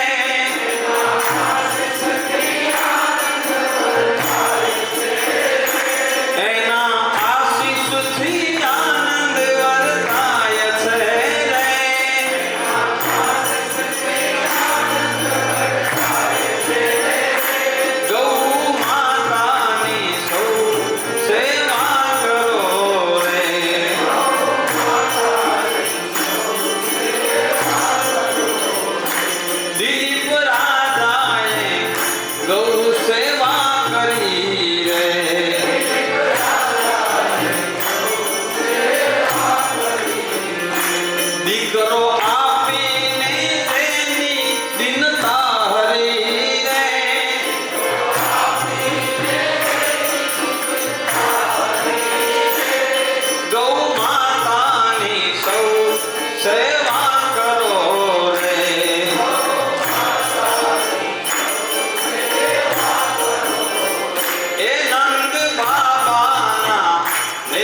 તજલી આંગળીએ ગોવર્ધન તોડ્યો રે.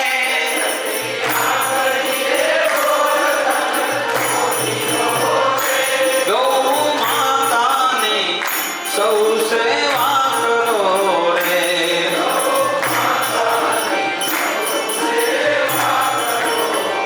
એ ગૌ માતાને દાન માન આપતા રે.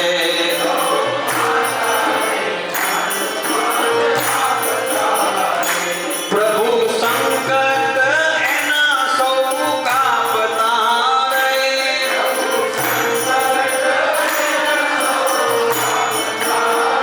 એ ગૌ માતાની સૌ સેવા કરો રે.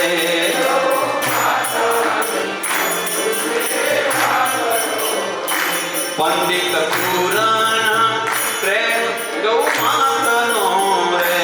પંડિત હે પંડિત પુરાણ પ્રેમ ગૌ માતાનો રે.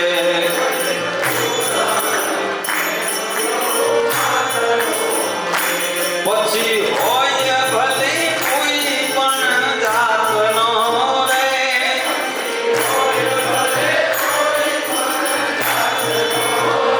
એ ગૌ માતાની સૌ સેવા કરો રે.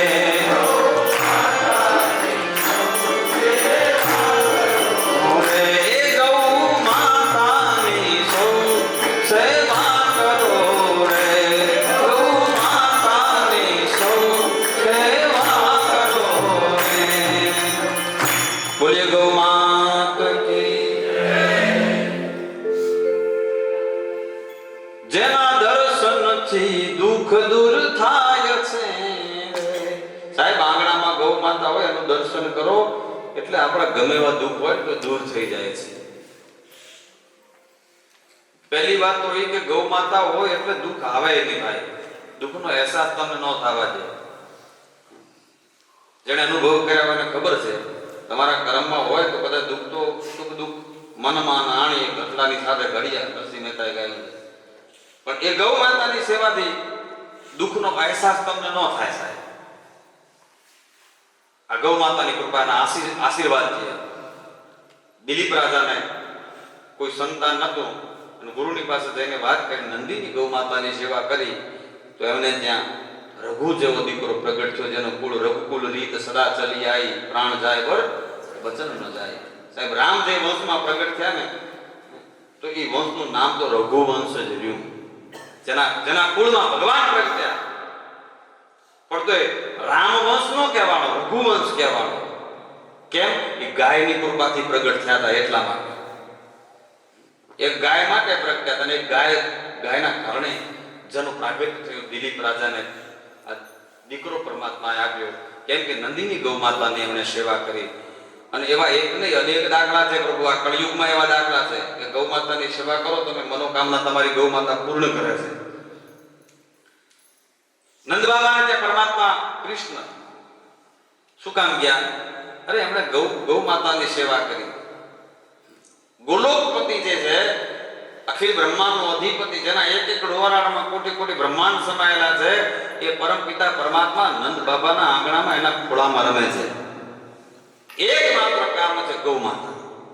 પણ એનો એ કૃષ્ણ ગોવાળીઓ કહેવાનો તચલી આંગળીએ ગોવર્ધન તોડ્યો. શું કામ? એ બળ એને બીજા કોઈનું નહોતું, એ ગોવર્ધનનું બળ હતું. એને ગાયોનું વર્ધન કર્યું એનું બળ હતું એને સાહેબ. નામ જ ગોવર્ધન. ખાલી પહાડ નહોતો ઉપાડ્યો, ગાયની સેવાનો જેણે પહાડ ઉપાડ્યો હતો સાહેબ. ગૌ સેવાનો પહાડ. આ જેટલા આમાં બેઠા છે ને આ બધા ગોવાળિયા કૃષ્ણ સ્વરૂપ છે. કારણ કે આ બધાએ ગોવર્ધન ઉપાડ્યો છે. નથી ઉપાડ્યો? ગોવર્ધન જ ઉપાડ્યો. ગાયની સેવા કરવી એટલે ગોવર્ધન જ ઉપાડવા જેવું છે. પણ ભરોસો રાખજો સાહેબ, પરમાત્મા કોઈ દી કોઈનો ભરોસો તોડતો નથી. આ સંતોના વચનો છે, સંતોના શાસ્ત્રોના વચનો ક્યારે કોઈ દી નિષ્ફળ જતા નથી. પંડિત પૂર્ણ પ્રેમ ગૌ માત.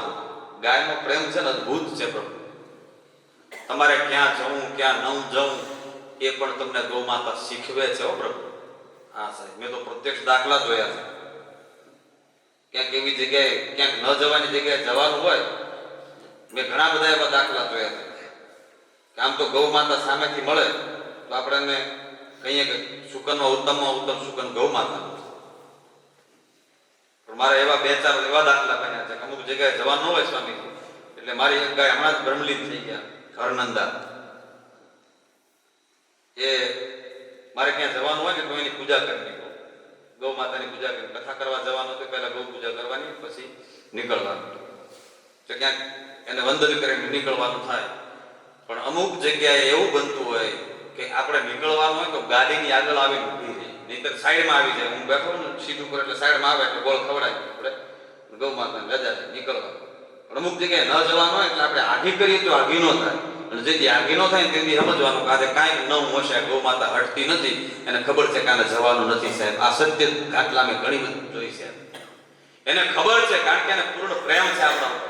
શું થવાનું છે ને એને બધી ખબર છે. ભૂકંપ આવ્યો ને ત્યારે સૌથી પહેલા જો કોઈને ખબર પડી હોય તો ગૌ માતાને મારે, કારણ કે એનો સાક્ષી છીએ આપણે. ચોકમાં રાતના 12 વાગે એટલી બધી ગાયો જ્યાં એક જ જગ્યાએ ત્યાં ગૌ માતા બેઠી હતી, 12 વાગે રાતની ગાયો બી દોડવા લાગી. મારા બાપુજી ત્યારે હયાત હતા એટલે બે કીધું ગાયો દોડાય કેમ છે, કાંઈ છે નહીં, કોઈ પાછળ દોડાવે છે? તો અમે 2 જણા બાપ દીકરો ગયા હતા જોવા.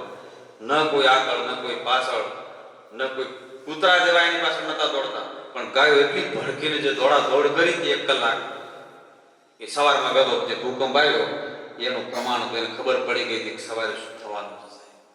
આ તો પેપરમાં ઘટના આવી નેપાળના, જે નેપાળમાં આ તો આપણે મેં તો પ્રત્યક્ષ જોઈ છે, પણ નેપાળમાં જે ભૂકંપ આવ્યો ને એનું થોડું પેપરમાં લખીને આપેલું. સૌથી પહેલા આ ઘટનાની જાણ જો કોઈને ખબર પડી હોય ને તો ગૌ માતાને પડી. તમારા ઘરમાં શું થવાની છે એની જે જવાબદારી ગૌ માતાની ખબર છે, તો આનાથી મોટું બીજું જગતમાં કોણ હોઈ શકે? વિચાર કરો. આ સંતોએ આપણને આટલું બધું દિવ્ય અણમૂલ વસ્તુ આપી છે જેનું મૂલ્ય જ ન થઈ શકે મહારાજજી. અમૂલ્ય વસ્તુ એક પ્રસંગ પણ છે ને,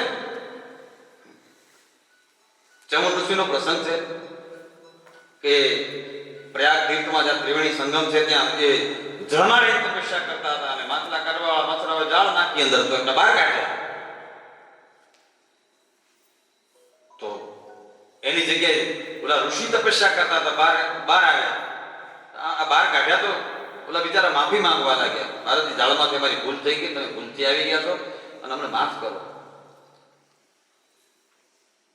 તમે આમાંથી મુક્ત થાવ. બોલે નહીં, તમે મહેનત કરી છે તો હું બ્રાહ્મણ છું, તમને મહેનતનું ફળ તમને મળવું જોઈએ, કારણ કે તમે તમારો ધંધો લઈને બેઠા છો, એમને મુક્ત ન થાવ. તો બોલે એના બદલામાં ઉચિત મૂલ્ય તમને મળવું જોઈએ. જઈને રાજાને વાત કરો. તો નવું જ રાજાને વાત કરી કે ભાઈ આના બદલામાં કંઈક, ઋષિના બદલામાં કંઈક ધન આપો. તો બોલે આને સોનામોર આપો, 1000 સોનામોર આપી દો અને તમે આમાંથી મુક્ત થઈ જાવ. એટલે તરત જ ઋષિએ વાત કરી, ભાઈ 1000 જેટલું જ મારું મૂલ્ય, 1000 સોનામોર જેટલું મારું મૂલ્ય તું સમજે છે? બોલે એટલી નહીં. બોલે 1 લાખ સોનામોર. બોલે એ નહીં, મારું મૂલ્ય 1 લાખ સોનામોર જેટલું નથી. રાજાએ કીધું કે અડધું રાજ્ય. બોલો નહીં, આખું રાજ્ય સમર્પિત કરવા માટે રાજા તૈયાર થઈ ગયો કે આખું રાજ્ય આપી દો. બોલે એ મારું મૂલ્ય નથી પ્રભુ. એની ઋષિતા, એની બ્રાહ્મણત્વ તમે જુઓ. તો તારું રાજ્ય આપે ને તો મારા મૂલ્ય નથી એમ. એની કુમારી તમે જુઓ. અને ત્યાં એક ઋષિ નીકળ્યા. રાજાએ પોતાની ચિંતાને કીધું કે આ ઋષિને આમાંથી મુક્ત કરવા છે, ઝાડમાંથી મુક્ત કરવા છે, એના બદલામાં ઉચિત આખું રાજ્ય આપવા માટે હું તૈયાર થઈ ગયો. પણ ઋષિ માનવા તૈયાર નથી. આના બદલામાં મારે દેવું શું? ત્યારે કીધું કે એના બદલામાં બીજું કોઈ નહીં, ગૌધન છે ને, ગૌ માતાના બદલામાં આપી દઉં, કારણ કે એના જેવું બીજું કોઈ ધન છે નહીં. ગાય માતાને પીલે બીજું કોઈ ધન ના આવી શકે. એ ગૌ માતા એમ કહેવાય કે એ ઋષિના બદલામાં મછવારાઓને આપવામાં આવે. ભાઈ એ ઋષિના બદલામાં ગૌ માતા. અને ચેવન ઋષિ કીધું કે આનાથી વિશેષ દુનિયામાં બીજું કોઈ મૂલ્ય છે જ નહીં. જાળમાંથી મુક્ત થઈ ગયા.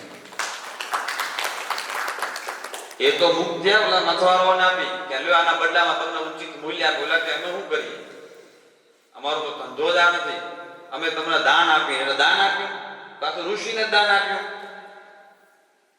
દાનનું પુણ્ય એ મળ્યું કે ગાય માતાના કર્મે જે રોજ માસલા કાઢવાનો ધંધો કરતા હતા, એ ગાયનું ગોદાન આપ્યું એની બુદ્ધિ શુદ્ધ થઈ ગઈ અને ભગવાનના માર્ગમાં એ લાગી ગયા સાહેબ. આટલો ગૌ માતાનો પ્રતાપ છે, ગૌદાનનો આટલો પ્રતાપ છે. બધી પુરાણ શાસ્ત્ર ઉપનિષદનો આપણે અભ્યાસ કરીએ, આ બધું એમાં પડ્યું છે. એટલા માટે આમાં લખ્યું છે કે પંડિત પૂર્ણ પ્રેમ ગૌ માતાનો. ગૌ માતા જેટલું પ્રેમ જગતમાં કોઈ નથી. અને ગાય માતાએ અનેકને બચાવ્યા. એનો ગાયનો ગોવાળ નિખિલ સાહેબ સેવા કરવા માટે જતો હોય, ચરવા માટે જતો હોય, અને કોઈ પણ વ્યક્તિ આવી ગોવાળ ઉપર ઘા કરે તો ગાય કોઈ દી સહન કરે? અને ડોબા ચરાવતા હોય તો હા કેદી પૂરું કરી નાખે, કાંઈ નથી. આટલી સમજણ હું એમ માનું છું દુનિયામાં ગૌ માતા જેટલી સમજણ કોઈનામાં નથી. એટલા માટે લખવું પડ્યું કે પંડિત પૂર્ણ પ્રેમ ગૌ માતાનો. એ પછી હોય ભલે કોઈ પણ જાતનો, એ કોઈ દી દાંત દાંત ગૌ માતા જોતી જોવે કોઈ દિવસ? ક્યાંય પણ નહીં. એ દરેકને સરખો જ પ્રેમ આપે, એટલે તેને માં કીધી ભાઈ, કે દરેકને સરખો પ્રેમ આપે છે એટલે એ માં છે. એટલે આપણે ખૂબ ભાગ્યશાળી છીએ. આજે આ અવસરમાં આપણે બેઠા છીએ, ગૌ માતાના પ્રસંગમાં આપણે બેઠા છીએ. આ તો વાણી છે પ્રભુ, આને તો જેટલી તમે બોલો એટલી અમે સવાર સુધી બોલું તો અમારે બોલવાનું જ છે. આનો કોઈ અંત આવતો નથી, પણ સમય વર્તે સાવધાન. બરોબર ને? આટલો સમય હું તો પૂજ્ય સ્વામીજીને, નિર્ગુણ જીવન સ્વામીજી મહારાજ અને પૂર્ણ સ્વરૂપ સ્વામીજી મહારાજ આજે અહીંયા એમણે પણ આપણને આટલો સમય આપ્યો છે. એકવાર જોરદાર તાલીઓથી આપણે એમને પણ વધાવી દઈએ. આજે ઉપસ્થિત રહ્યા છે. અમારું પણ સદભાગ્ય છે, બેઠા છે, અમારે બોલવાનું છે એટલે અમારું પણ સદભાગ્ય છે. મહારાજજીને વિનંતી કરું છું, આપ બધાને પણ કહું છું, કચ્છમાં ક્યારે આવો તો એક બાજુ મારે દીપકભાઈની ગૌશાળા છે, એક બાજુ ત્યાં વર્ગમાં કદાચ મેઘજીભાઈને ત્યાં નાગલ પર તો ઘણા બધાને આવવાનું થાય જ. એટલે ત્યાં આવો તો નાનકડું એવું અમારું પણ એક ગૌશાળા જેવું સદગુરુ રાયમલધામ આશ્રમ છે, ગુરુ મહારાજના નિમિત્તે બનાવેલું છે. સંપૂર્ણ આશ્રમ મહારાજની ગૌરતી છે. ગાયના ઘી દૂધ સિવાય અમે વાપરતા નથી બિલકુલ. સંપૂર્ણ આશ્રમમાં જે પણ કાંઈ હોય, પ્રસંગો કોઈ હોય તો અમે અહીંયાથી ફોન કરી દઈએ, અહીંયાથી આવે કે અહીંયાથી આવે, ગૌશાળામાંથી જ આપણે લેવાનું. સંપૂર્ણ આશ્રમ ગૌવતી છે. ડુંગળી લસણ કાંઈ વાપરતા નથી. એ બાજુ ક્યારેક આવો તો આશ્રમ સંપૂર્ણ સાત્વિક ભોજન આપવાનો આપણો પ્રયત્ન છે. એટલે આપ બધાને વિનંતી કરું છું, એ બાજુ ક્યારેક કચ્છમાં આવો, અંજારમાં જ આશ્રમ છે એટલે ત્યાં પધારજો. અને જ્યારે પણ ગૌ માતા કૃપા કરશે ત્યારે આવા સત્સંગના માધ્યમથી આપણે એકત્રિત થશું. અહીંયા ગૌ સેવા ગતિવિધિ સૌરાષ્ટ્ર પ્રાંત તરફથી મને જે આમંત્રણ આપવામાં આવ્યું, મેઘજીભાઈ, દીપકભાઈ, અહીંયા બધા લોકો આપ અહીંયા ઉપસ્થિત છો અને મને જે આમંત્રણ આપવામાં આવ્યું અને મને પણ વાણી પવિત્ર કરવાનો, સંતોના દર્શનમાં, આપણા બધાના દર્શનનો જે લાભો મળ્યો એ બદલ હું આપ સર્વનો આભાર વ્યક્ત કરું છું. 2 મિનિટ માટે, 1 જ મિનિટ માટે કીર્તન કરી લઈએ, બરોબર ને? એટલે પછી આપણે વિરામ આપી દઈએ. બોલ ગૌ માત કી જય. ગૌ માતા જય. ગોપાલ ભક્ત વત્સલ પ્રભુ દીન દયાળ.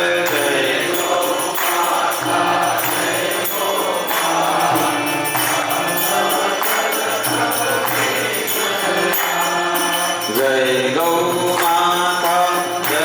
ગોપાલ જય.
ગૌ માતા જય. ગોપાલ ભક્ત વત્સલ પ્રભુ દીન દયાળ.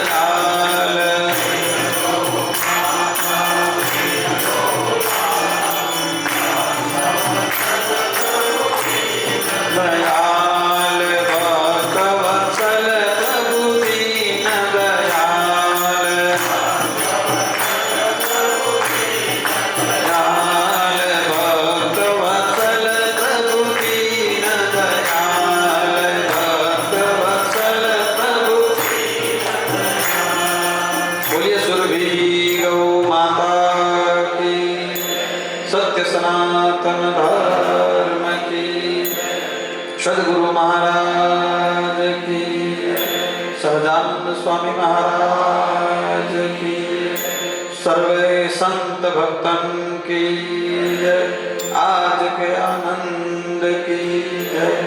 नमः पार्वती पते हर हर महादेव।